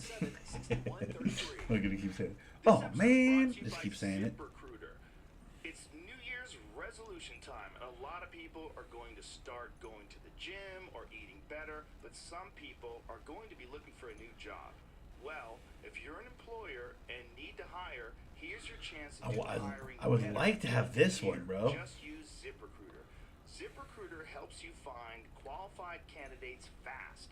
And right now, It's right down here by the MC. I kind of want to move my it's the best bike way to stuff hire over because by they the beach actually here if I match you can. to the best people.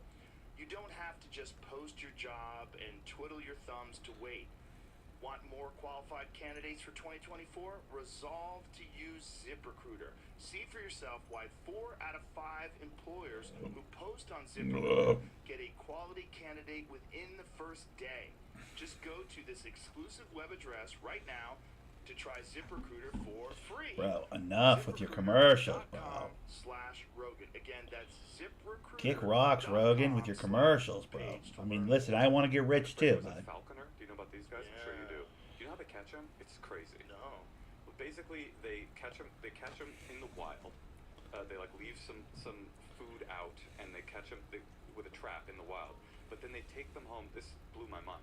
They take them home and they put them in a dark room for like multiple days, and they walk into the dark room with one of those weird gauntlets or whatever that are made by the same people that make my boots, and they have just meat on their hand, and they just sit there for hours in a dark room with an owl or a hawk or whatever, and over the course of a week, the bird will get closer and closer, and then start nibbling, and then start eating, and at that point, it's yours, and now it's your falcon. Wow. Isn't that crazy? So it just rewires their brain. Yeah, to be like, this guy's got the food, so now when he lets me go to hunt for the rat or whatever, I'll come back to the gauntlet. Crazy trap they use to get 'em. Huh. And every falcon that a falconer has is captured in the wild. Really? They're not like bred or whatever. They just capture them, and then they do this weird thing where they train them, and then they let them go after a few years of service. When I was in Scotland, there was this lady who was, she trained a variety of birds, but she trained owls and falcons, and so she had a falcon there. She said the problem with the falcon is when they let it go, it just fucks things up. It just finds another bird and kills it. Like every time she lets it go, finds something and kills it. It's just like it's violent. Oh, it's the worst. It's a monster. Right. It's just a killing machine. It doesn't matter if it's hungry or not. It's just flying around looking for fucking Sissy stuff. bar? She said the owl is the second dumbest bird in the wild. Really? Yeah, isn't that crazy? How did they get the wise thing? Someone is got a good PR agent, and they got ahead of it. Owl, baby, it's me. Owls are dumb. She said owls are dumb. She said the really smart ones are like falcons versus like crows are the smartest. But the only thing dumber than an owl is emus. Emus are dumber. They're so big, you'd think that they would have big brains. They don't have to be. Right. They just shut the fuck up. Give me the food. Right. They're Right. so big. They are freaks. I would say freaks of nature. They shouldn't Yeah. exist. The emu. Have you eaten emu? No. Have you? No, but I think people do. Eat it. They eat ostrich. I've had ostrich Isn't at it- Fuddruckers. At Fuddruckers, they have ostrich. Fuddruckers used to serve an ostrich burger. It was really good. It was good. Yeah, it was fantastic. What's the best game? I think elk. I think elk is the most delicious. That's my favorite. Yes. But there's a lot of really good ones. Axis deer, which are very prevalent here in Texas. They're from India. They're really delicious. Yeah, but bison's very delicious. But they're very lean. Like if you're gonna eat just those things, you got to make sure you get an adequate amount of fats along with them. You eat moose? I eat moose. What's yeah. up with moose? Moose Good? is delicious. Yeah, moose is delicious. Seems greasy. No, not at all. No, not even a little. What's the No, worst they're game? very lean. You can get a funky pig. You can get a wild I've pig. had one of that's those in my fun. life. I shot a wild pig that was kind of funky. A javelina. That one was odd. I ate a javelina. When you kill an animal, do you feel bad? I don't feel good. I Uh-huh. feel good that it's successful, but you don't feel good when you look down at the dead animal. It's But like a I don't guilty thrill kind Well, you're thankful. of. Right. Right. You're thankful that I mean it's a very different connection with food when you've been there and harvested and when you actually go in the wild. So it's one thing if you have a farm and you raise a cow and you kill the cow and you eat the cow.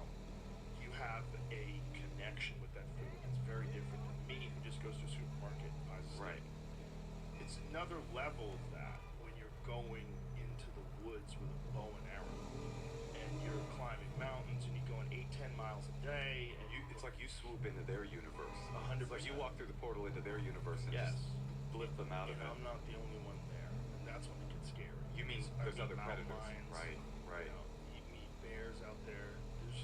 There's real shit out there. Right. That is capable of killing a deer with its face. Right. And Like a hunter from behind. Yes. And Right. a hunter from behind. And a stealthy hunter that you're not going to hear until it's too late. Have you ever felt that? I've seen them. I've never been stalked by one. The biggest one I ever saw was actually inside of a car. I saw inside like 2 years ago. I was with my friend Colton, and he goes, "Look at the cat." He stops the truck, and it's at dusk, like right when the sunlight's going down, and I see these glowing eyes under a tree, and we're about 30 yards away from it, and I had binoculars, so I put up my binoculars Yeah. to look at it up close. It was fucking terrifying. Mountain lion. Huge one. Yeah. A huge male, like 170 plus pounds.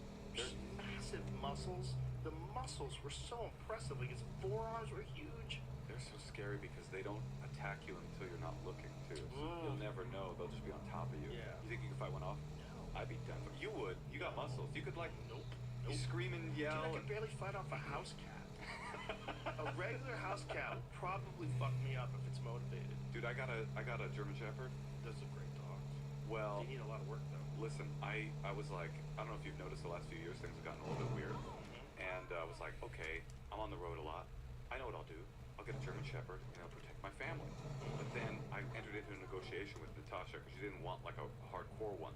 So what we ended up getting was this giant fucking bitch. I mean, it's just such a little clown. It's like the DoorDash people come and they're wearing a ski mask. It'll be like, well, Enchanté, right this way. Come on in. Like it. Oh no.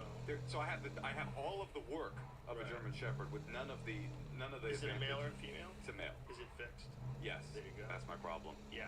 That's a big part of it. Damn, I They should don't have need kept those balls. testosterone. I didn't do it. Especially when they're young.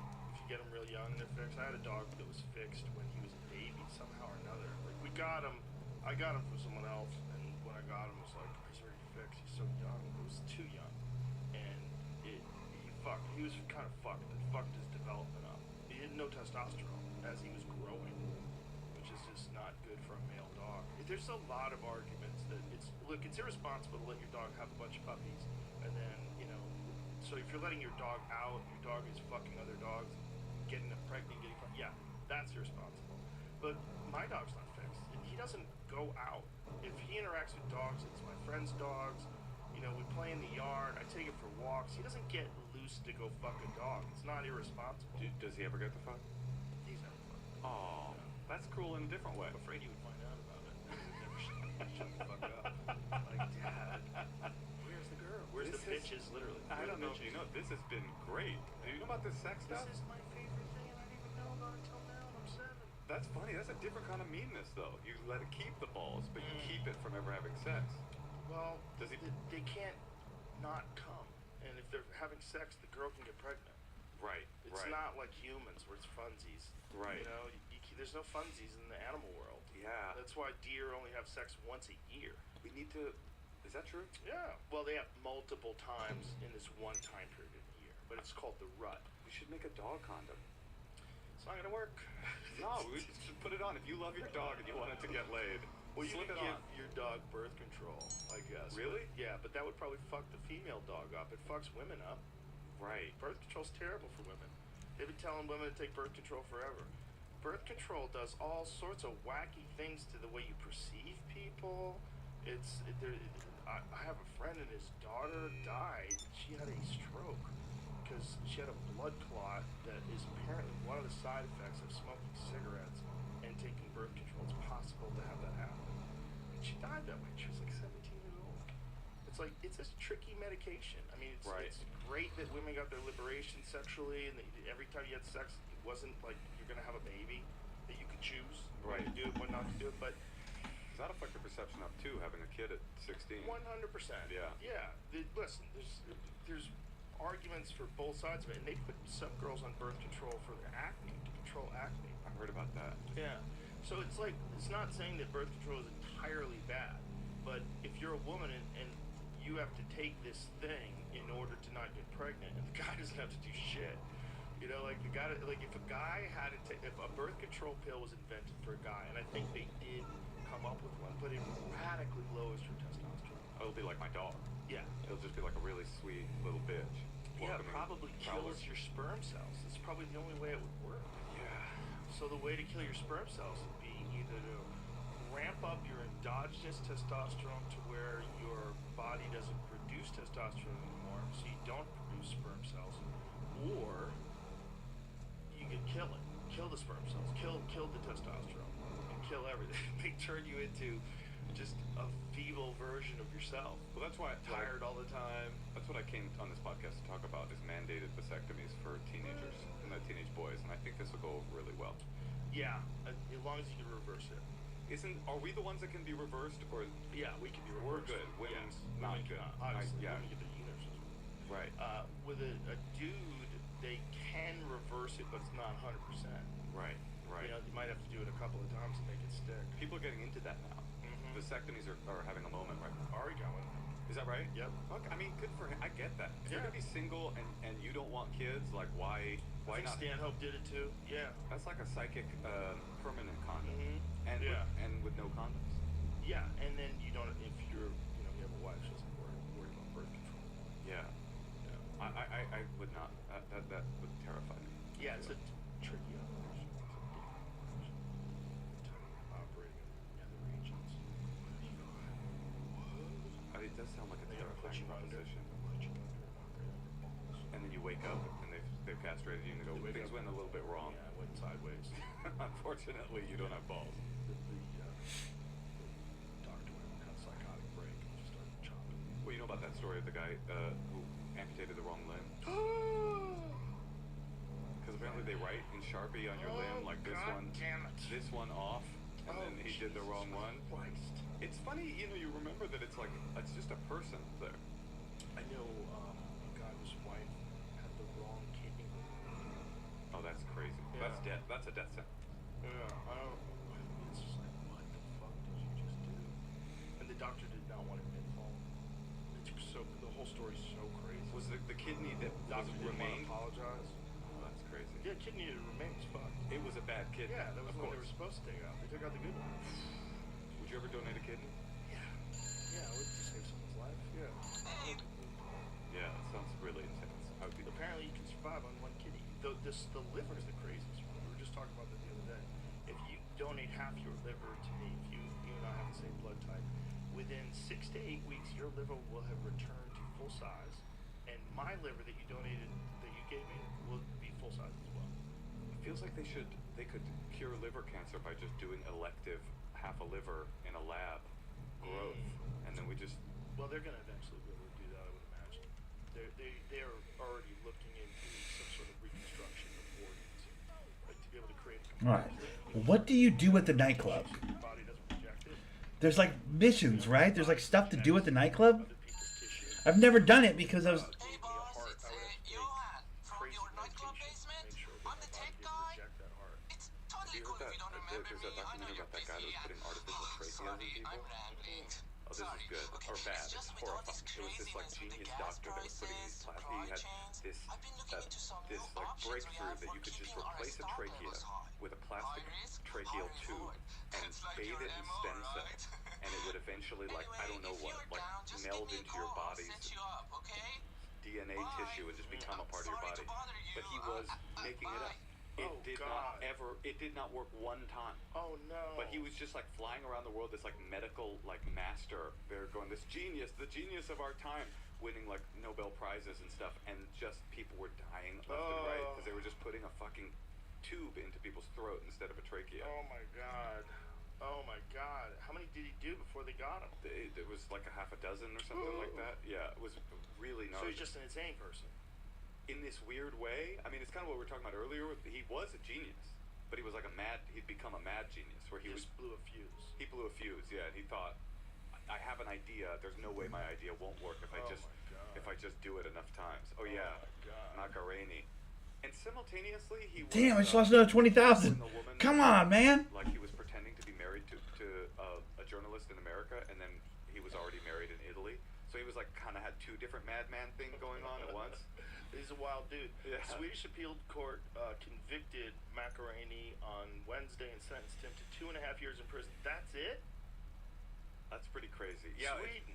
Once there's a wall up where you're a medical professional, I guess there is a little bit of an arm's length. I mean, these people did know they were doing an experimental surgery and that they could die, I guess, but they didn't know that it definitely wouldn't work. But they obviously decided that he did something wrong. They put him in jail for 2.5 years. Yeah, this guy was a wild one. Jesus Christ. Compulsive liar, spinning wild stories, and got manipulating a nothing woman against who became a recreational fiancé. drug use. The For a appeal long court period of ruled my that life, 2 of the that 3 was my patients who number died did one not require emergency recreational intervention. Oh my activity. God. That was the part I forgot. It Oh kept, my it God. kept failing. This is the most fucked up part, though. It kept failing on sick people that needed new tracheas. So he was like, what I need to do is find a relatively healthy person that has a tracheal issue, like a collapsed trachea or something, where they're still like walking through the world with relative health, like the oyster guy. And I'll put it in them, and that will prove that the thing works. Oh my God, what a psycho. Is There that he is. him? Yeah, He that's looks like him. a psycho. Looks like George Clooney if he got really fat and did a lot of opium. What a psycho. Yeah, it's crazy. To do it on relatively healthy people just to prove that it works? And it completely did not. So he literally went on a worldwide quest to find somebody with like a fucked up trachea, but that wasn't sick, and found someone like that, and she was a cosmetic for her. And she's like, I'm tired of talking like this, and I have to have like a scarf on, and okay, I'll do it. She didn't like the way her trachea looked. No, I think she like talked weird, and she had issues for sure. Okay. But it was not life or death. Anyway, There's some psychos out there, man. Some of them happen to be doctors. yeah. Just because someone went to medical school doesn't mean they're not crazy. No, I listened to that Dr. Death podcast. You ever hear that? It's about a guy who was a neurosurgeon, and he was just like, it wasn't clear if he was like Dr. Mengele, like wanted to kill people, or if he was just like a stupid person that was just like slashing in people's bodies. Like it wasn't clear what he was doing, but it looked like when he would open someone up, he had no idea what he was doing. I mean, he just was like stapling an artery to a bone. He just like, and Just for fun. nobody really knows. He was a real surgeon. He was a real neurosurgeon. And until I heard that podcast, it would have never occurred to me to go to a surgeon and then look him up. I'm sure you are savvy enough to do that. But I would have just been like, you're a doctor. Right. You must know things. Okay, open up my brainstem and get in there. Yeah, the first time I got surgery, I had no idea anything about the doctor's credentials, and I don't know anything about him now. Yeah. I don't even remember his name. He put me under, drilled holes in my bones.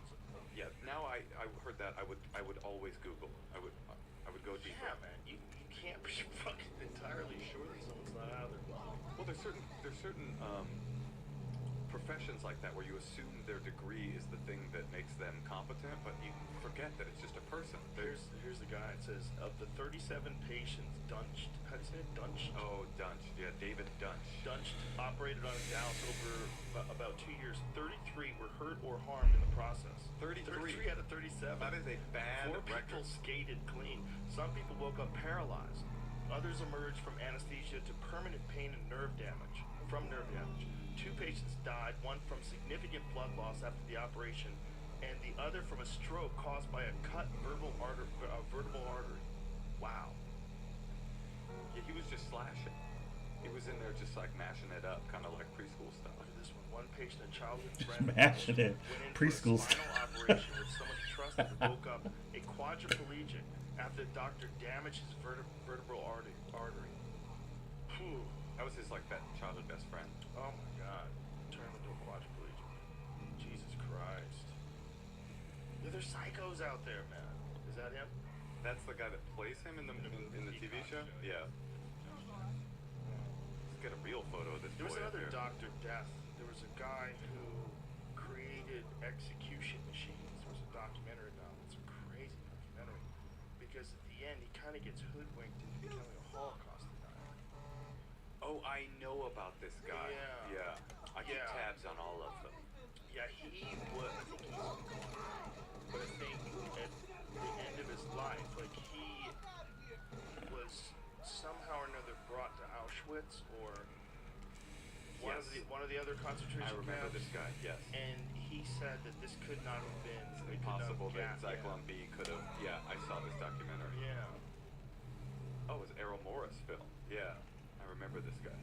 So what was his assertion? He claims he's invited to other American prisons, sign modifications to electric chairs, possessed no relevant formal training or education, and claims that he was told that those who did possess such qualifications would not provide advice due to their opinions on death penalty, fear of reprisals, or that they were squeamish about the subject. So he was, what was he? What was his background? Just because let it hear it. So his career continued with other state prisons seeking his advice on execution facilities other than electrocution, such as gas chambers, hanging, and lethal injection. How do you say his name? Luchter. Initially professed his ignorance of other methods of execution. The authorities seeking his advice reminded him that others with more qualifications refused to help. Luchter claims to have taught himself on these other methods of execution and provided advice that was used by the authorities to improve safety and efficiency. That was his better. fall That one went better claim than the was first Luchter one. claimed to have been sought as a witness for the defense for Ernest Zundel one of the Nazis, right, in Canada for spreading false news by publishing and sending material denying Holocaust overseas. Luchter was asked by the defense to travel to Poland to visit out, maybe that guy wasn't a Nazi, maybe he was like a Holocaust denier. Ernst Zundel. So what is the trial? Spreading false news. So he's just been accused of spreading false news by publishing and sending material denying the Holocaust. So he's being tried for that. Luchter was asked by the defense to travel to Poland to visit Auschwitz to investigate whether there had been operating gas chambers for executions at the camp. So at the first examination, Luchter felt that using poison gas in a building with the internal and external design of the buildings currently on display at the site would have caused the death of everyone in the area outside the buildings as well as inside.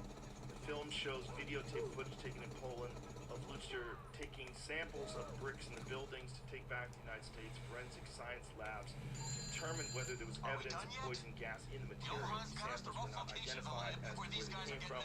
Luchter states that the laboratories reported that there was not any trace of any poison gas at any time. Right, I remember. Yeah, after his conclusions were disproven and negativity publicity ensued, Luchter lost his work as a consultant to American prisons. So his conclusions were disproven, so they must have found gas. Look, there's a lot of evidence that those were gas chambers.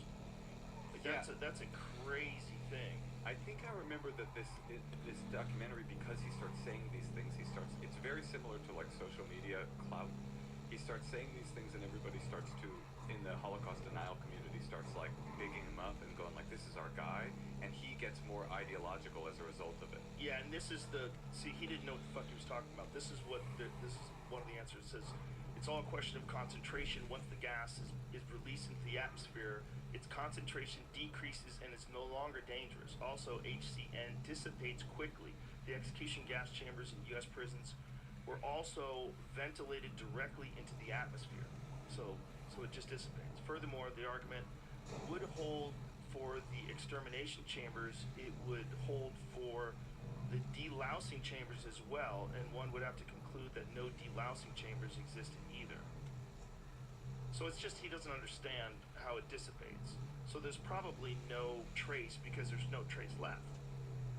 You know, we're talking about he's doing this 70 years later. I mean, that's it. It was. I think that's what I think that's what the documentary was about. Was that this guy quickly got in over his head. The minute he said one thing, they were all like, "We love you," and he became this kind of figurehead of Became that an movement. Yeah, exactly. Yeah. People saying that they know stuff, which is sort of the disease of our time. So that's the other Dr. Death. They can have a duel of douchebags. I think the guy with the surgeon's going to win. He seems more evil. The other guy seems like ego got a hold of him, or just stupidity. The Errol Morris Yeah. guy. Yeah, I mean, it is a wild thing out there to think of going under the knife and then waking up and realizing that. You heard about this? There was a lab, I believe, I can't remember which hospital, where the women were going in for fertility treatment, and they were not being given OxyContin, they were being given saline, and they would be under general. They'd be under general anesthesia, so they couldn't stop it. So they were doing basically surgery, but you were paralyzed because you're under general Like anesthetic. you feel the pain. So you feel the pain the entire time. And they found out why. Is because there was a drug addict who was in charge of dispensing the OxyContin, who was just like taking it and being like, that's mine. Or it's fentanyl. It was fentanyl. Oh my god. And she was just like dripping the fentanyl into her bag and taking it Oh home. my god. Yeah. Wow. Oh my god. Jeez. That's a rough one. And then they would come up and they would Those say, fucking evil people in this world. they would say, oh, I felt so much pain. And they would go, no, you're fine. It's like, no, I think I just went under general surgery with absolutely no painkiller at all, but I was paralyzed. Oh my god. Imagine that. Paralyzed. Or they put a piece of leather in your mouth and just take your limb off. Saw your leg off. Yeah. Dances with Wolves style. They would give you ethyl alcohol, right? They would give you booze. They give you whatever the fuck they give you. Yeah. It's not gonna help. What do you think the garlic and the vampire connection is? Garlic and vampire? Yeah, I where don't did that know. one come from? Yeah, I'm not sure. Isn't garlic a very potent antibacterial? Like, don't they say to take garlic if you have stomach flus? I think that's one of those homeopathic solutions that people say take garlic if you're sick. But why vampires? Maybe vampires are connected to the idea of what a vampire is not knowing what happens to people when they get sick, not knowing what happens to people when they get a plague, blaming it on someone else, blaming it on someone evil, blaming it on a curse, blaming it on someone who came back from the dead. And why does someone have, anemia? Why is Right. someone losing all their blood? You could blame that on a vampire. Yeah, I guess if you were extremely ill, it would seem like, if you're still walking through the world, it would seem like you'd been possessed on some level. Well, I've said that about people that get addicted to drugs. I've met people, they weren't addicted to drugs, and they got addicted to drugs. It's like, oh my god, it's like that person got bit by a vampire. Totally. Yeah, I think about that a lot. Not the vampire thing, but about people who, and I was on that road, by the way. That was going to be my life, but people who decided to get high instead of do anything else. Like, it's like my life will just be getting high, and that'll be it. Yeah, and well, there's certain ones, the ones that get physically addictive, they're terrifying. Yeah. The oxys, the cocaine, like that kind of shit, where you're physically drawn to it, you need it to get well. The heroin people that need it, they're sick, and they need it to get well. That is wild Meth stuff. does this even scarier thing, which is that it lowers your brain's ability to create its own what's that word for serotonin. And so meth becomes this like sort of cyclical trap where you can't actually, it's not just that you want to get high, your brain can't make you happy without it, and it takes like a long time to rewire your brain in that particular way. Heroin's This episode is brought to you by 8 Sleep. The thing about sleeping on any old mattress is that there's no way to control the temperature. So you can get super hot at night. And if there are 2 of you and one sleeps hotter than the other, you're done.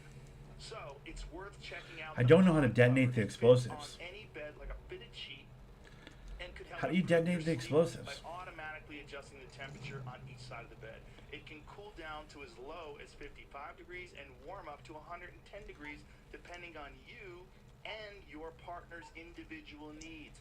Plus, thanks to the pod's sleep and health tracking, you can wake up to a personalized sleep report each morning. You'll get insights on how certain behaviors like late night exercise or caffeine might impact your sleep and overall health. I love it. I sleep on this thing every night. It's a game changer. I don't know how to love detonate it. the Invest explosives. in the rest that you deserve with the 8 Sleep Pod.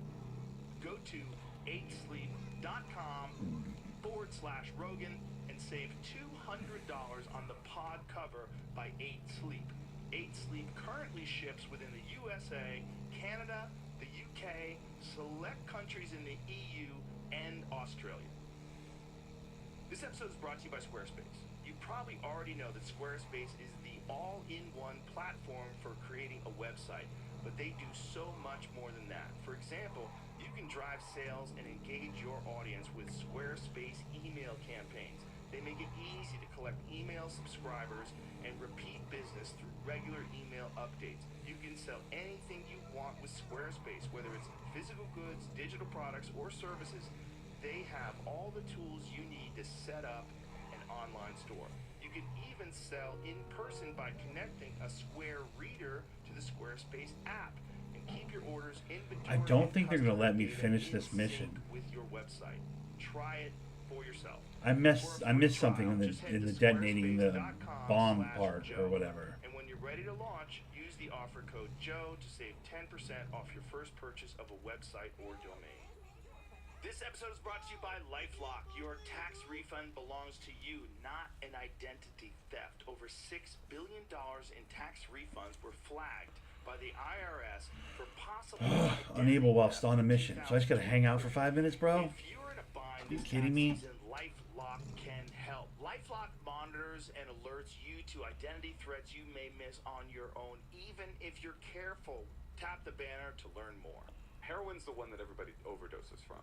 And meth is the one that people kind of go mad from slowly because their brains get weirdly atrophied in that way. One of my friends from the pool hall was a crack addict. And he would go get crack, and then he would have to come down by drinking 40 ounces. So he was getting so fucked up. I would. He was always trying to. I took him a couple times to like bad neighborhoods so he could come. But then we'd always have to go to a liquor store, get like a 40 ounce Of what? Old English, something Old like that. You were a 40 guy? Well, I drank them. They're fucking crazy strong. Like, if That's you want to kinda make all I sure that drink. people never have any ambition and don't leave. Which is probably what they do. That's exactly what I would do if I was evil.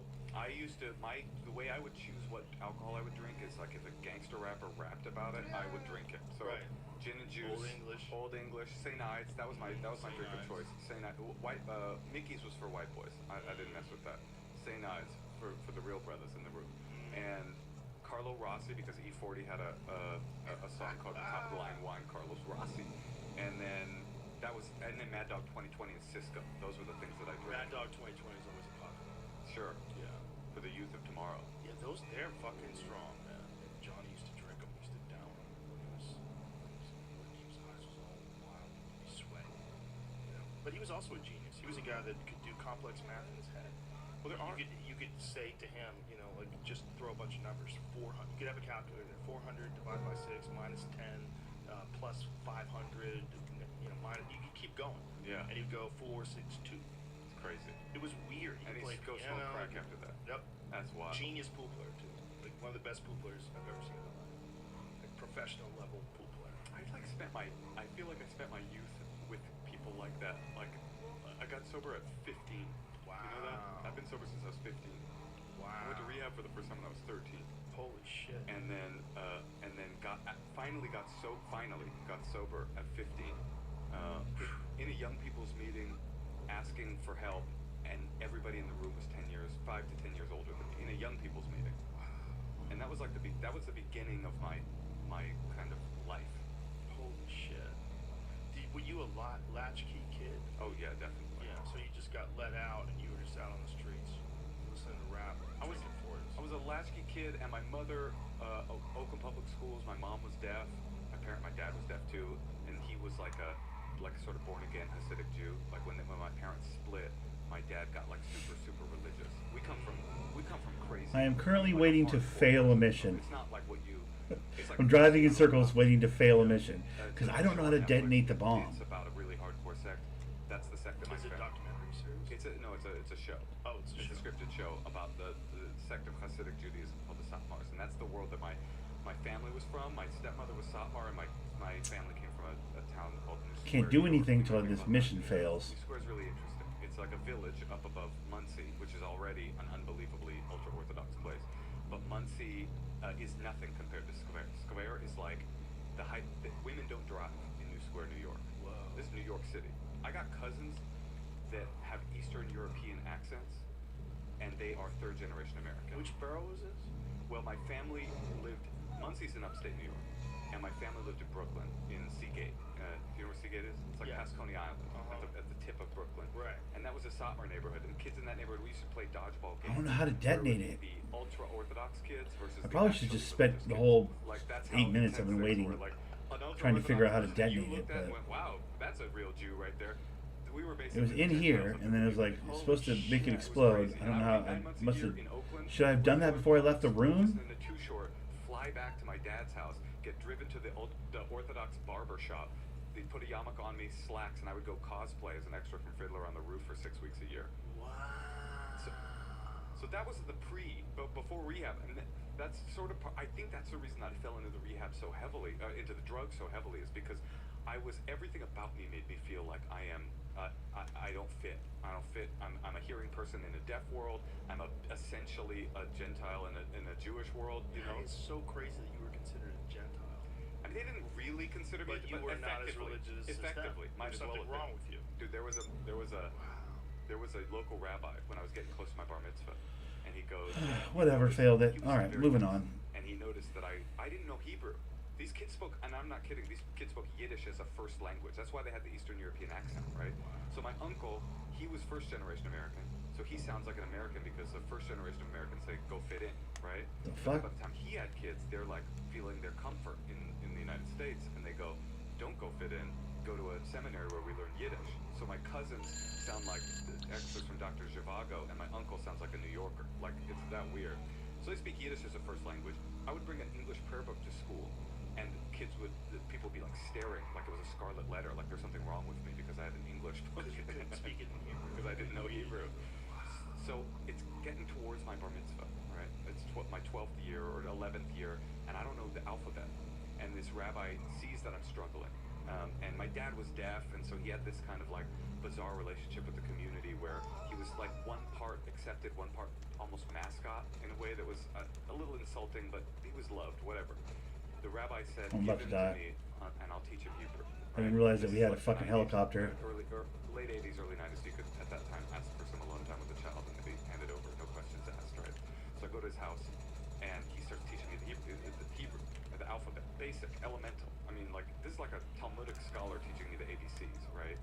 And I am struggling. I like can't get it. And he goes, don't worry. He goes, don't be embarrassed. Hold on. Shmuley, come. And his son comes into the room and he goes, do the English alphabet. This is an American kid. He goes, do the English alphabet. And the kid goes, oh no. A, B, G, and then he slaps me, the rabbi slaps me on the back and he goes, see, he's stupid in English, you are stupid in Hebrew, everybody's stupid. That was the energy. What a sweetheart, right? That's a good way to approach it. Yeah, it's like he was willing to humiliate his eldest son to teach me to love learning. It's funny though, the kid doesn't know the English alphabet. It was, I'm sure eventually he got it, but this was Maybe not. Maybe not. Maybe not. I mean, there's communities in this country that exist generation after generation where they only speak one language. No, No, it's like they made Wakanda in Brooklyn. That was like the vibe, you know. And I was in multiple Wakandas too. I was born into like the deaf Wakanda, where imagine that you're being born the enemy. But I'm a member of the deaf community. I don't know. I think every deaf person would say that I like belong. But I also was the enemy. I was the hearing, and so you're. Then why do they think of the hearing as the enemy?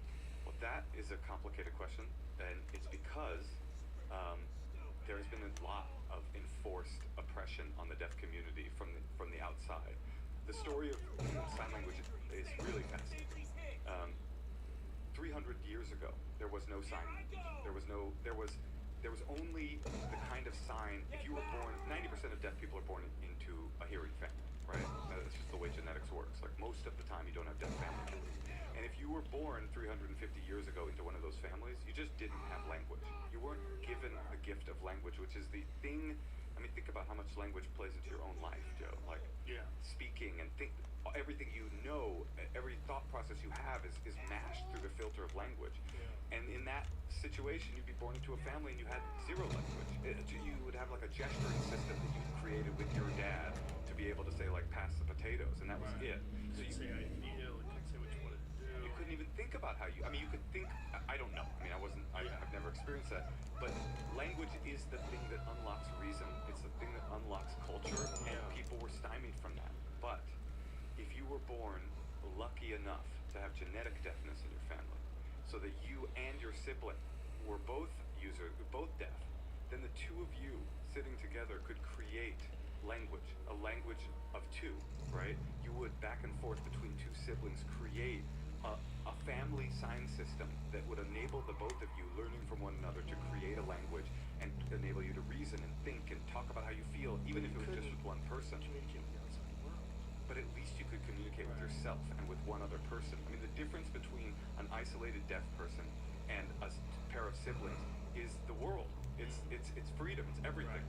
So one day, a French priest walks along and sees two deaf sisters signing back and forth to one another, and he goes, "That's language." Prior to that, deaf people weren't even considered to be linguistic. They weren't even considered to be capable of reason. But he goes, "No, I know what that is. I'm looking at language." So he goes to these sisters. His name is the Abbé de Épée, and he says, "Teach me to sign." Somehow he tells them, like, "Teach me these gestures to them. Teach me to sign." They teach him to sign, and his thing was he wanted them to take the catechism, right? He wanted them to be able to go to heaven. He realized, deaf people are linguistically capable, but they can't get into heaven unless they can take the catechism and confess their faith and take communion, right? Which makes sense. If there is a God, that God wouldn't allow them into heaven based on that invitation. They couldn't speak. He's like, all right, my hands are tied here, buddy. So You have to say it. So they teach it. They teach him, and he teaches them back French. And then he starts to gather the deaf people from around the world. From around France, and he creates the first school for the deaf. Right? He teaches them French in sign. In sign, that's right. Because sign language and spoken language are not the same. A lot of people think that, right? That like I speak American Sign Language, but people think, it's a translation of English. It's not. It's his complete own language, right? So much so that the way that he would fundraise for this school is he would do like a traveling road show where he would take his star pupils around France. This is not gonna end well. And they would be at like an exhibition. This is not gonna end well, bro. We get fucked The up. audience would ask a We're question. fucking stupid. Say, Joe, do you have a question for the deaf person? And then you would ask them a French question, like, what degree of suffering can be borne by man? How many creams is too many creams for a brie or whatever? And he would take your question, sign it to his star pupils, and they would take a piece of chalk, walk up to the blackboard, and write the answer in perfect French. And people lost their fucking minds. Like, they couldn't believe it. Like, deaf people, oh my God. It like unlocked this whole conception of the deaf as like, they can think, they can reason. All they need is language to be free, right? So this whole network of deaf schools for the deaf started to spring up. They sprung up all over Europe, and they would copy the teaching methods of the school for the deaf. And a guy from America came over, right? And he saw this system, and he basically took their star pupil. And one of the things was the deaf would teach each other. So you would teach them sign, and then they would become educated, and then they would become a professor at this school. And he took like the star professor, Laurent Clerc was his name.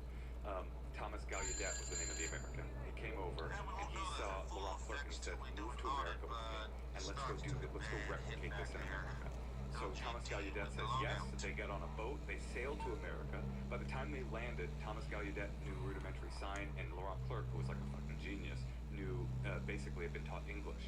And they set up the first school for the deaf in America. They Right? figured out English on a boat. He was a genius, like a real genius, like an actual, like lucky enough to have been, you know, these circumstances in history where like the perfect man at the perfect time, Yes. like they come here, they set up this school here, and they start to create American Sign Language. And they borrowed from these different worlds, right? They took French Sign Language as the base. Martha's Vineyard, back then, had this weird genetic anomaly on the island of Martha's Vineyard. This is like before it was just a place for Kennedys to fuck their mistresses. This was like back when it was a fishing island. There was some weird genetic thing that had happened where over the course of hundreds of years, 1 in 25 people on Martha's Vineyard was deaf. And it was this very bizarre kind of like almost the equality that deaf people on Martha's Vineyard felt was almost like the opposite of like what affirmative action is attempting to do, right? Affirmative action wants to correct a historic harm by changing the playing field. This was an equity of everybody was the same because everybody on Martha's Vineyard knew either was deaf, knew a deaf person, or was related to a deaf person. So everybody, hearing and non-hearing, signed on Martha's Vineyard. It was a sign system called Martha's Vineyard Sign Language. They took some of that. They took the Plains Indian Sign Language, PISL it's called. You know that like gesture, you've seen it in like movies where the Native Americans will gesture to each other, and you think they present it as if it's like a war language so they don't have to make noise. But what it actually was all the tribes in America spoke different languages.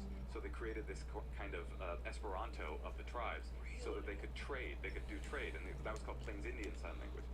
And they took all that into like kind of bouillabaisse of French Sign Language base, Martha's Vineyard Chaser, and Plains Indian sprinkled on top, and they created American Sign Language. And then 100 years, 200 years later, my mother was born deaf in Oakland, California, and she went to the California School for the Deaf, and she absorbed this language. My mother was 13 when she went to the California School for the Deaf. She was in an oral school system. This is my long-winded way of telling you why deaf people have such a problem with hearing people. That language that she learned, she was in an oral school system. So almost as soon as the sign language system came out, hearing people looked at it and go, we got to get rid of that. The one thing that unlocked their freedom, the one thing that unlocked their minds, hearing people saw it and said, we have to take that away from them. We have to make them more like us. By doing the sign, they're creating more Wakanda. They're creating an insular, sort of closed circuit system of culture, right? And weirdly, this was at a time in American history where those closed circuits of culture were really frowned upon. This like We're frowning upon deaf people signing to each other. deaf people signing to each other, Italians having their own newspapers, Chinese immigrants, like at that time in American history, the idea of creating like an immigrant subculture was really frowned upon. And Alexander Graham Bell, whose parents were deaf like me, had a deaf wife. He became the champion of what was called the oral system. And the oral system was, let's not allow them to sign. Let's teach them to speak. Let's make them like us. Let's make them talk normally and function normally. Let's make them like us. But it was a crazy failure, and it makes sense why, right? Like Can't hear the sounds. they can't hear the sounds. Oliver Sacks said teaching a deaf person without sign is like teaching you Japanese from inside of a soundproof booth by holding up flashcards in Japanese and like putting a symbol next to it. It was like kind of doomed to failure. And then they went through this 200-year reimposed darkness. There was a trial where all the hearing educators decided that deaf people wouldn't sign anymore. They fired all the deaf educators and they pushed them out, and they created this oral system, which really, I mean, it worked for some people, but what it created was you had to It's be being flown exceptional in order to be Go out average to the point in on the your deaf world. GPS and You know, you signal had to your be a location genius with some in flares. order to They'll get drop that the oral shipment system and you to can work bring it for to you the because warehouse your for natural mode storage. of communication had been kind of stamped out. And then in about the 70s, deaf people started to like kind of rise up and say, fuck that, we're signing, this is who we are, this is our native language. And when I was born in 79, that was the world I was born into. And so from that, two sisters on a fucking corner in a slum in Paris, to that school, to Gallaudet, to a boat ride, to the Martha's Vineyard, to the California School for the Deaf, to my mother's hands, to my hands, that was the way that I acquired language. Was through this crazy historical journey, and that to me is the reason that when I was born into the deaf community, there was so much distrust of the hearing world, because they were like, they stole from us the one thing that gave us freedom. That makes sense. Wow, I did not know any of that stuff. That's incredible. How does someone get to be a fake sign language interpreter and be on stage with Obama? Was it Obama? Oh, it's been multiple people, but there was one recently that happened. Yeah. But the Obama one was bananas, because this guy was totally insane, and he was standing in front of Obama just making things up. I'll tell you how good he is, but I want to see. Can I see it? The Obama guy? How bad the Obama guy is? Well, I think it's just gibberish. Dude. I think he's just the sign language version of gibberish. My life was going to appointments with my mother and being tasked with the job of interpreting for my mom's medical appointments, for my mom. It was like a non-consensual internship program. Right. Like I like her medical appointments, and then I started to get in trouble, and then the subject of the meeting would be me. It would be like a disciplinary meeting So about me. you would have to explain what your mom was having a problem with you. Or what the school system or what the Oakland Police Department, what their problem with me was. Oh my god. And then you have to do this kind of interpretive dance where Right. you're not, you can't be like, oh, we think your son is awesome. He's a cool kid. We love him. Because then my mom's not stupid. She'd be like, all right, let's see how bad this guy is. Okay. Well, that's not Obama. No, that's not the one. This is the guy. I remember that. There the it is. guy. It's just the Oh, guy. this was at the Nelson Mandela Memorial. Yeah, so Right. check this dude out. Video doesn't have him there with Obama. Okay, just show him by himself with that other gentleman. So what is he doing here? Motion. I am at a disadvantage, Joe, because this is South Africa. And Right. I do not speak South African Sign Language. Oh, but I so remember there this is guy. a South African sign language. I would assume every system. You want to hear something crazy? It is so not a translation of English that my mother would have a much harder time understanding a British signer than a French signer. So it has nothing. It's divorced from English, Wow. right? How about This this one? lady. Okay, so I can tell you that this woman is actually using sign language. This is actual sign language, but she is very bad at sign language. Is that what it is? Yes, those are real letters, and this is completely incomprehensible. It's 55 million is what she just said. I don't know what that is. Please. Announcement tonight, handcuffs. Look, she waved her arms around like she was singing Jingle Bells. But that's not true, right? If she's doing some sign language. Well, she's a hustler, whatever this is. But I've been to so many appointments with my mother, where I walk in and it's an emergency room appointment, and I go, you can leave, just leave, because you aren't qualified to do this, and this is fucking life or death for my mother, and you're here. You shouldn't have taken this fucking job. You should have known better than to take this job, because this is an emergency room situation. So that's when I was an interpreter. The responsibility of that was like massive to me. I felt that so acutely because I'd lived through it in such a direct way. Right. I've been an interpreter when people were told they were dying. I've been an interpreter when people were graduated from graduate school, from like getting their doctorate. I've been an interpreter where people were in court, and it was literally the degree to which I could sign accurately and faithfully was the difference between them going to prison and not going to prison. Like, I've done all of that, and that weight is like super massive to me, and it's I can super only important. imagine. Yeah, and some funny shit has happened along the way too, I'm sure. like some very strange situations. Well, how does the deaf community feel about people who get like implants and can hear again? So that's another complicated question. I think, have you ever seen The Sound of the Fury? No. It's a fucking beautiful and fantastic documentary about cochlear implants and the deaf community. I mean, the thing is, the deaf community had and I don't speak for the deaf community, obviously, but I can speak from my own experience. And my mother has a cochlear implant. She got one. Because my mom's like an iconoclast, and she's like, I'm not going to allow a taboo in deaf society to keep me from experiencing as much of life as I could possibly experience. Of course. But in general, especially at the beginning, deaf people hated the idea of a cochlear implant because they do not feel, and I think to some degree I agree with them, that deafness is a disability. They feel that what it is it's a culture. I mean, obviously they can't hear. That's a disability. But the true disability comes from the fact that communication barrier. And so to them, they see the cochlear implant as just another imperialist, now a robotic mechanism to make them hearing again. But wouldn't that be counterbalanced by the ability to absorb art? In You hear like music? music? Yeah. How do they hear it? Do they hear it the way a normal person hears it? Well, I can tell you in section 2 of the book, My Rave Years, what kind of music the deaf like more than any other in my experience.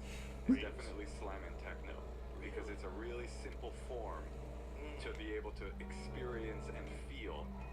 Is just that boom, boom, boom of techno or house. They love that. One of the best pool players in the world is deaf, and he shuts Is that his right? hearing aid off when he plays. I can totally see that, because you're like hyper focused. You're like all the way in. Yeah. I can He completely shuts see it that. off, and he just doesn't miss. I mean, my mother is still deaf. If you met her, you would be like, there would be no part of you that was like, this person isn't deaf. She sounds deaf, and she is, and she signs, but she wanted, to experience. But she can hear. True. So when you're old, and your brain has set its neural pathways to such a degree that it does not process sound and never has, the cochlear implant apparently there's no way to reignite an atrophied pathway into a normal hearing system, right? By the way, the cochlear implant, I don't know, I've never had one, obviously. It sounds robotic. It never sounds like. Which is why they like techno. That's exactly right. That's why they like Simple, techno. You know, it's not like listening to country roads. Oh, I thought you meant because it connects. It's like a robot music. It's like easy to follow. But I don't even mean people with cochlear implants. Deaf people in general, they love raves because it's easy to follow. You can dance to it. Right. You don't have to follow some symphonic kind of like path or whatever. When they're totally deaf, do they feel techno? Definitely. Yeah. So where do they feel it? Their feet? I would say probably their genitals mostly. Really? No, I don't know, their whole body. I mean, you've been to a rave, haven't you? No. You never have? No. I wonder if John. What, Rogan at a rave? If Yeah, bass right, is- dude. I can say if bass is deep enough, you can definitely feel it in your genitals. That is true. When I was a big raver, and I became eventually like a rave promoter and a DJ. I was a DJ at raves through the 90s, and an ecstasy dealer, but that's another story. I started when I was about 16. I bought my first set of turntables and a mixer, and I was terrible, obviously, like everybody starting out. But you can't play in your headphones DJing, really. You have to like have it be amplified. And I had a very lucky break in having deaf parents, because I would just set everything all the way to the max, and my mom would be like happily studying in the other room, and I would just be like train wrecking techno beats. That's hilarious. How'd Well, your that's- neighbors feel about that? I didn't have neighbors. I lived next door to a terrible bar, so I couldn't give a fuck. Oh, that's I grew up next to like a real white trash kind of like wannabe gangster bar. That was the energy. Yeah, really rough. They'd be like showing off their like sound system and their like Cutlass Supreme. Oh, That was the energy. right. Oh, Pissing on my right. front door and shit like that. Oh, is this a deaf raver? I'm telling you, I'm not making this up. I don't think that's his real music. Yeah. Well, that's what I'm saying. House music and techno music really is actually music that's made for your body rather than your mind, you know, and it's made to move to. And so I think for the deaf community, this is like it is the perfect form. And these guys are all deaf. That's so cool. You can definitely feel the bass. I mean, I don't. Yeah. There's headphones you can get that transduce sound through your jaw instead of going through your ear. Whoa, But they have to still be able to understand what that. that's really fascinating. Speaking of weird surgeries, when when my mom got the cochlear implant, it decimated her balance. She has not been the same since. She's super wobbly because they took out her inner ear and they put in a robotic cochlea instead, and her inner ear is down, and she wanted to get the other one done, and we had to do like a cochlear implant intervention. We go, Mom, no, you're gonna be in a wheelchair if you do that. Like, don't do that. It just wrecks your equilibrium. Wrecked hers. A lot of people with cochlear implants are doing fine. But she, for some reason, I love my mom, and who am I to say that it wasn't worth it? She says it's worth it to her, and it's not my business. She wanted to experience in the last quarter of her life, like the sensation of sound, and I think like I get that when you've never experienced something, like why you wouldn't walk through that door. to me, I wish she'd never gotten it because now she's like this wobbly older lady and it like scares the shit out of me. Is there a way to correct the No. wobbling thing? No. They take it out. I mean, they Once they do it, that's it. There's well, they nothing can literally do to fix remove it. they literally remove your cochlea and put a robot cochlea in instead. So there's no it's irreversible. She can't do an MRI either. Oh boy. Yeah. That sucks. She can't like do a lot of things because like a Yeah. piece of machinery will clunk out of her brain. Break out of her fucking head. But yeah, I think that the deaf community is. Neuralink, bro. I wonder how that would work with deaf people. I'm sure with The new product is called telepathy. Let a person control a phone or computer just by thinking. I heard about it. Like if you think in ASL, then you know you got to think in English. I thought the first ones were going to be for people that were injured. Oh, to get them out of like but I guess that paralysis is or something. someone. But if you were injured, in like Stephen Hawking, Right, you know, that would have been perfect for him. right. But what would it do? You would be able to do everything on a computer. Oh, it just would by no longer be thinking. robot voice. Right. You I could see. type. You could do everything. Right. You could. It says that you could talk faster. He said that you could talk faster than an auctioneer. With Neuralink. Yeah, with Neuralink. That's interesting. Yeah, How so fast can you say "Get me to Epstein's Island"? How quickly? Get me to Epstein's Island. It took him 1 minute to write each word. Is that true? Yeah. And there was allegations towards the end of his life. He married his nurse. His story is crazy because I have a bit on him, and I've been researching him over the last few weeks. His story is nuts. He was most people that have that disease, Lou Gehrig's disease, they die within 2 years. He Right. lived like 55 years. Right. And by the end of his life, all he could do was move his cheek muscles. That was all that moved. So he could move his cheek muscles, and he would use the cheek muscle to control a cursor, and he would select letters on the screen. Is there any reason why he survived, or is it just full on luck of the draw? Probably luck of the draw, access to great medicine. Right, where there's that. I kind of feel like As a sometimes scientist.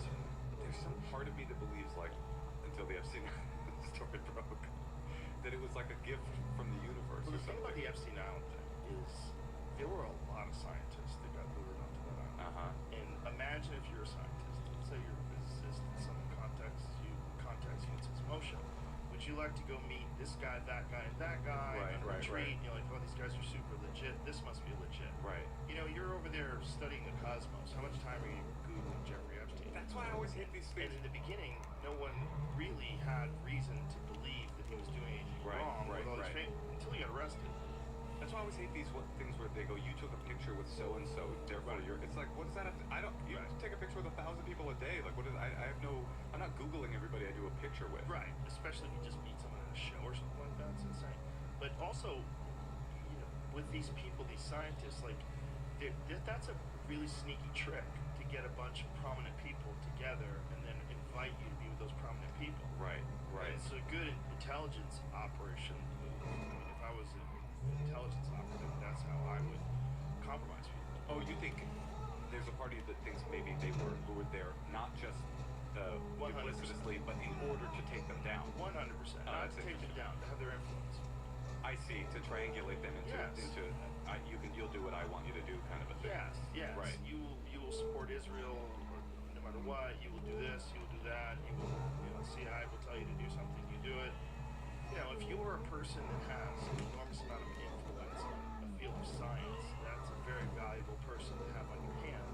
If you ever have something where someone has to speak to the general public, Right. you get this expert. This expert has an opinion that's very different than some other people's opinions. And they say, well, then they promote that opinion as Right. the person. Well- You can do a lot of things, especially if you have a lot of them. Right. Right. So You know? an island's worth.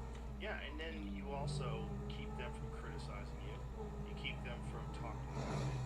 You know, you essentially muzzle them to this very complex sort of scheme that was running, where they were compromising. That's what all you think these Epstein's people. Island was about. 100%. It wasn't like a hedonistic playground. It was actually like He was an intelligence agency agent, most likely. Oh, that's Most likely. Well, interesting. Ghislaine Maxwell, her father was an intelligence operative.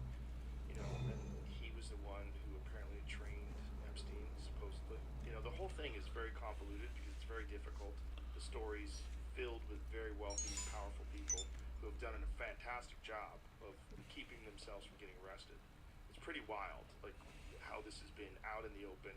Just the murder of Epstein, which seems to be a murder, doesn't seem to be a hanging. You ever get upset you weren't invited? No, pretty happy.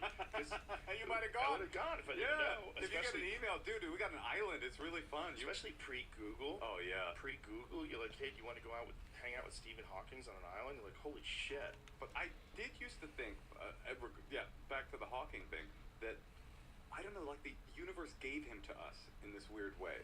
Like, here's this mega brilliant genius. I'm not like a big deist in that way, but I think, what are the odds that the smartest man ever to get Lou Gehrig's got to live long enough to give over the full bulk of his genius? There's something very beautiful and interesting about that to me. Well, yeah, that's a good point. That guy who had so much to give lived so long with a disease that kills so quickly. Yeah. I mean, he was apparently he was paralyzed. He couldn't move, but he could feel. So that's why he liked girls. Yeah. And there's a crazy article. I forget what magazine. Variety maybe. I forget the magazine.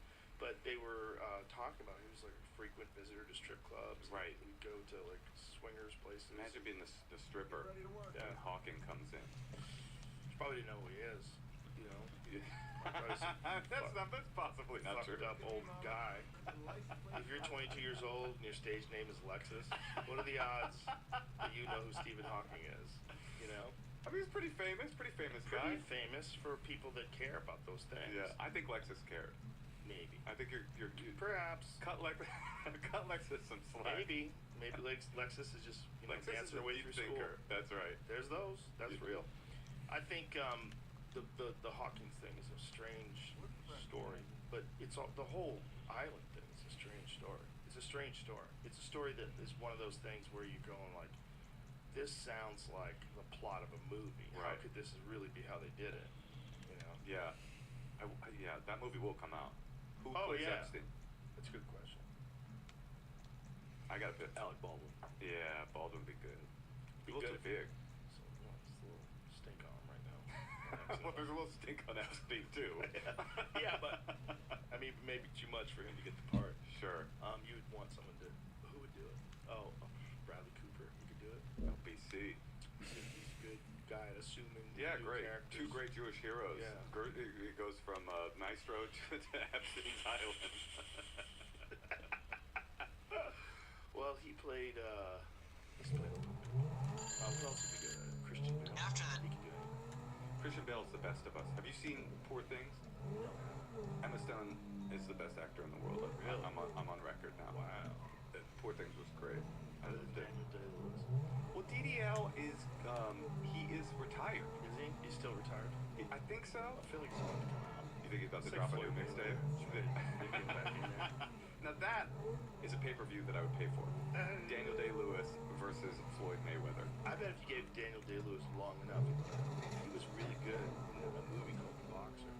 It was about an IRA guy who got out of jail, and he looked like a real legitimate boxer. He trained for an entire year in a boxing gym.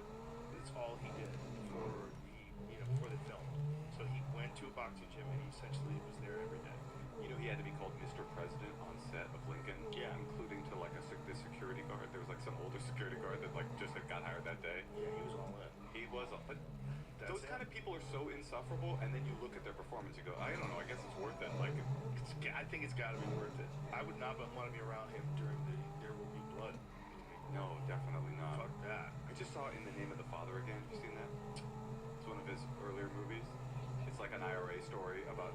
Yes, I did. Yes, I did. Such a good fucking movie. Oh, He's so good. He's got no duds. Is that true? I don't know about duds. Yeah, I guess you're right. He's got any duds. It's such a good movie. I love this movie. Last of the Mohicans was great too. He was great. He's great in everything. So I'm He like, decided to start making shoes. is that true? Yeah, he became a cobbler. He went too deep into the Phantom Thread. They just decided that's what he feels like doing right now. I think it's time for me to reveal something to you, Joe. Official statement. Daniel Day-Lewis will no longer be working as an actor. He is immensely grateful to all his collaborators and audiences over the many years. This is a private decision, and neither he nor his representatives will make any further comment on the subject. Why be so mysterious? And also, what is this office building? Is that Photoshop? I think so. DDL. Yeah, I would not imagine that he has. So yeah, those boots you liked so much, Joe? Ah, Those are DDLs. Nice. That's right. DDLs. I was gonna get us to this conversational that- point at some point today. That would be a dope brand. Like if Daniel Day-Lewis started like actually selling things. I would buy Daniel Day-Lewis's shoes. 100% you'd be the coolest guy in the fucking world. Absolutely. But yeah, Emma Stone and Poor Things. She's the new one. Is he still a cobbler? Does he sell shoes, or does he just make them? He might be one of those dudes that just make shoes. You want to hear a crazy cobbler port to the conversation we were talking about earlier? 20 years ago? Big box. Secretly made shoes, 96 to 97. Okay. My Wow. mother, my mother learned sign language because of a cobbler. So wow. my grandma had her in an oral school, and she was failing, and she was isolated and had no friends. And my grandma went to get her shoes fixed at this cobbler, and he happened to be deaf, randomly. And my grandma was like, passing notes back and forth with him, and he said that he'd never learned sign language, and that he didn't have any friends, and that he didn't have any access to the world, and he was just this like lonely cobbler. And that was the day that my grandma pulled her out of an oral school and sent her to the school for the deaf to learn sign language, all Wow. because of a cobbler. That's awesome. Yeah, it's a wild one. Do you believe in synchronicities, like that these things happen on purpose? That there's some sort of a destiny to life? I can tell you that I've been thinking about Destiny a lot. She was the other stripper at the strip club looking at City. No, I've been thinking about Destiny a lot because of this book. Yeah. Because, these are worlds, all of these worlds that I write about in this book, like deafness and Hasidic Judaism and AA and raves and Burning Man and stand-up, they don't go together except through, like, my body, like, Right. through me. I'm the connective tissue. And having written this book, like, now I guess I'm in middle age or something like that. If you're lucky. If I'm lucky, yes, amen. May I be so lucky. I'm looking back and going like, this whole thing was a path, and there is no way to see destiny. I don't believe in destiny looking forward. I believe in destiny looking back. Like everywhere you land is destiny in this weird way because it never could have been anything else. I have all these, and I'm sure you do too, these portals in my life. You could have been a pool hustler only. You could have been and you could have gone to the pool hustler thing and then gotten shot and died at 25, or like there's all these multiverse possibilities of the Moshe that wasn't, and the Moshe that was always headed in this direction. Like I like think about stand-up. The only reason I started stand-up is because I was in Israel doing a semester abroad, and it was in the second Intifada, and it got shut down. I just decided randomly to go to New York, and I happened to have a friend who I'd kept in touch with who was doing stand-up, and she brought me to a show that night, and I saw Patrice and Sarah Silverman. And I never even thought stand-up in my life. I'd seen like Delirious, or it's like I watched Janine's special on it, but I didn't care. Stand-up wasn't part of my thing. But I saw them doing their thing, and I was like, I couldn't believe it. Like I'd been writing like long-form monologues and like wanting to be an actor. I didn't know what I wanted to do. I wanted to write plays, maybe. I wanted to be a historian. I just didn't know. And then I saw them. How old were you? I was 21, and I go. First of all, Patrice was making fun of Michael J. Fox, and it was like the week that his Parkinson's had been, and I was like, I couldn't believe, it felt illegal. Like, you know what I mean? Like I was just like, this, how can this be? And then Sarah went on, and she was transgressive in this way that was like, anyway, I go, wow, that's crazy. And then the next night, my friend was doing a set. And I went and saw her, and she was funny. I go, what the hell? She's a human being. Like, these are gods that I just saw last night, Right. but this is a person. She's like me. So I said to her, when you come to the Bay, I'll write 5 minutes of material, take me to an open mic. I go to the open mic, I do the open mic, it goes pretty well. And then I just, like, my destiny was, like, set. Now here I am. It's 20 years later. I just wrote my second book. I'm talking to you. I got a wife at home who's a comic who I met in comedy clubs. I have a child at home that's a result of the connection the two of us have. I can't even look back and think about the other lives that could have been, because it's like, that to me is destiny, is looking back and going, I was like, I don't know how raves to Burning Man to deafness to Hasidic Judaism to AA to stand-up led here, but it was always leading here. This is where I was going. Do you believe in the multiverse? Do you believe that there's infinite numbers of you living in different directions and infinite possibilities? Because that's what, if the people that believe that we live in one channel of essentially what's in Bro, there's street dealers? Yeah. That just low-key make like... why you can only exist in the moment, really. Because it's That's only made 50 one grand thing going. with that street it's only dealer. one thing Oh, going. that's sick. When did that become a thing? Anyway, Bro. if there's an infinite number of you out there, which it likely, the way the universe is, if you talk to people that actually understand the scope of infinity, they will tell you that not only do humans exist, but you exist.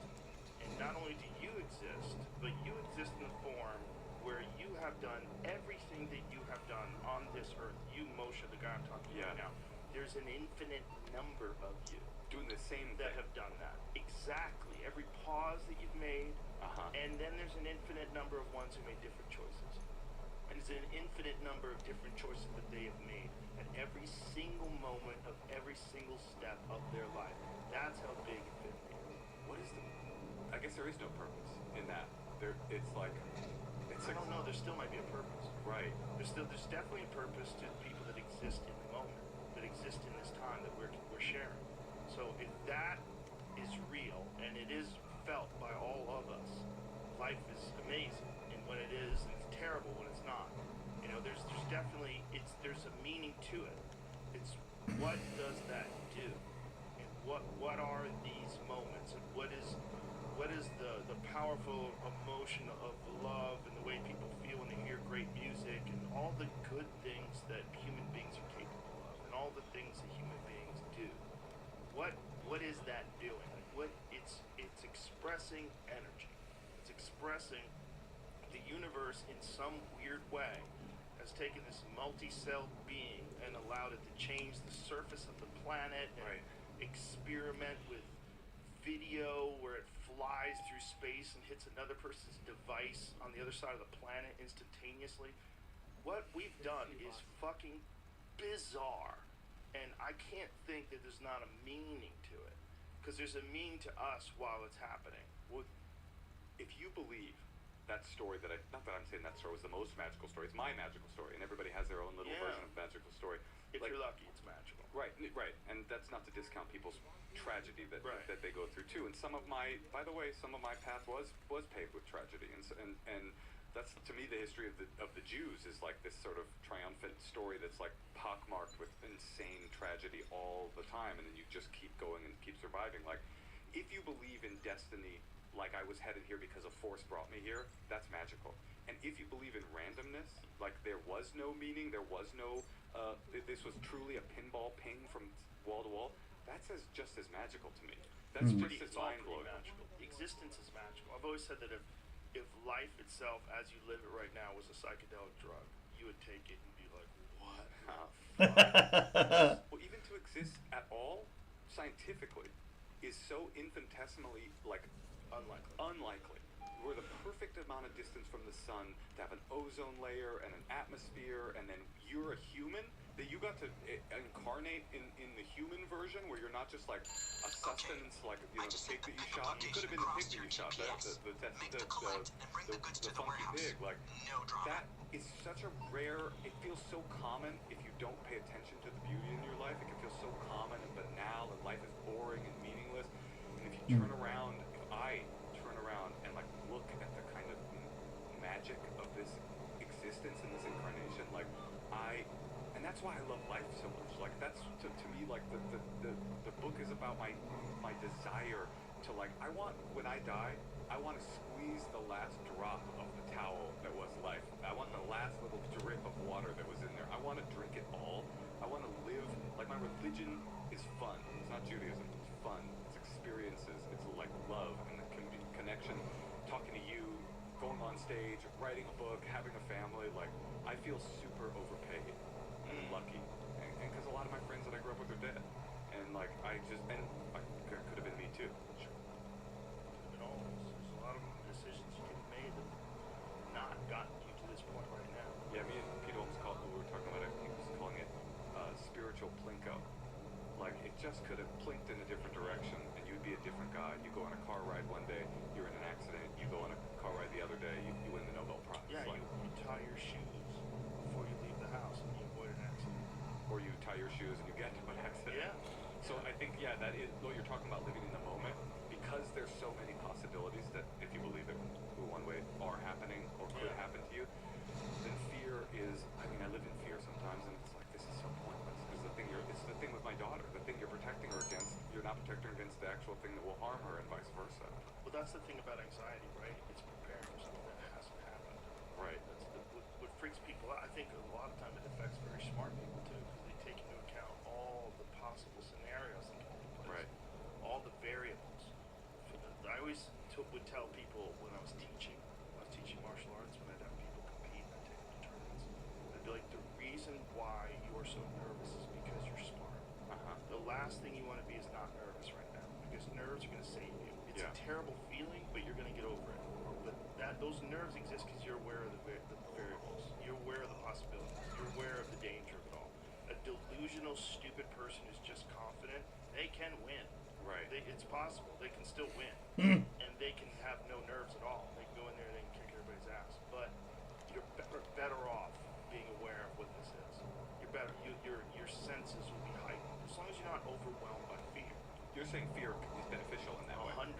Yeah. Cus D'Amato, trained Mike Tyson, used to say fear is like a fire. You can cook with it or you can burn your house down. Oh, that's great. You have to be able to control it. Yeah, totally. I mean, the thing that happens is when people become worshipful of their fear, and it takes away their ability to go out and experience life. They're so afraid of the disastrous possibilities of life that they forget to live a life. Yes. And I will say I'm not free of fear at all. I feel it all You're the a time. human being. It's impossible to not also live in LA. Well, that was And you got a different. bitch for a dog. It's possible to bitch. It's also possible to betray me because it's a German Shepherd, and it's like I wasn't trained to protect Jews. Oh, Okay, I got you. Yes. It's like no, he's a sweetheart. George Foreman had a German Shepherd. He had a German Shepherd, brought it to Africa when he was fighting Muhammad Ali. They were very distrustful of him. Because of the dog? Because he had a dog that they used to sick on black people. Wow. So when he was bringing this guy was bringing a dog that they recognized as the enemy, there's a lot of people that were very distrustful. Oh, that's really interesting. Yeah. I should have brought my dog. So that helped Ali. If he brought my dog, it would have created unity in South Africa. It's such They a- still wouldn't have trusted it. It's the breed. Yeah. That thing's sweet. I love it. They didn't have those breeds back then. They only had one kind of German Shepherd. You ever Oh, see they what were German gnarly. Shepherds look like over the years? Yeah. Because they're trying to make them for show dogs, their hips have dropped. Right. And they look different. If you go to like a German Shepherd from like 1930 and then look at a German Shepherd from 2023, it's a different animal. Have It's you- sloping. You know that bulldogs can't, true bulldogs like MCA or whatever, James' dog can't fuck. they can't, and they only give birth, they only give cesarean birth. Yeah, I think Jamie's dog can't breed normally. You gotta use the turkey baster. But right? neither can Marshall. I've tried. Marshall can if I let him. Yeah, the problem is you won't let him. Well, he was always gonna want. He texted me on the way here. He said that talk to Joe, see if I can get I some would ass. definitely find a good lady, and I would have to have homes for all the puppies. But you know, it's the thing about dogs. We're not doing like, that. You're not saying I want my dog to have sex. You're saying I want my dog to procreate. Right. That's a different thing. Yeah. That they can't. Right. They don't do it for. I think about that a lot too. That human beings. By the way, I think this is a great and lucky. I think I'm at a good spot. I'm going to take a break for a little bit. I might play more this afternoon. We have warped evolution to such a. But I mean, bro, I've been just sitting here listening to a podcast, grinding away crates and stuff for the better part of an hour and a half. It can't be good content. It can't be good content. I gotta save the GTA for when I have stuff stockpiled up and like, you know, big money, here we go, you know, type stuff. Cause I can do this all day long, but it's not great content. So I'm gonna leave it here. A thing where you're Appreciate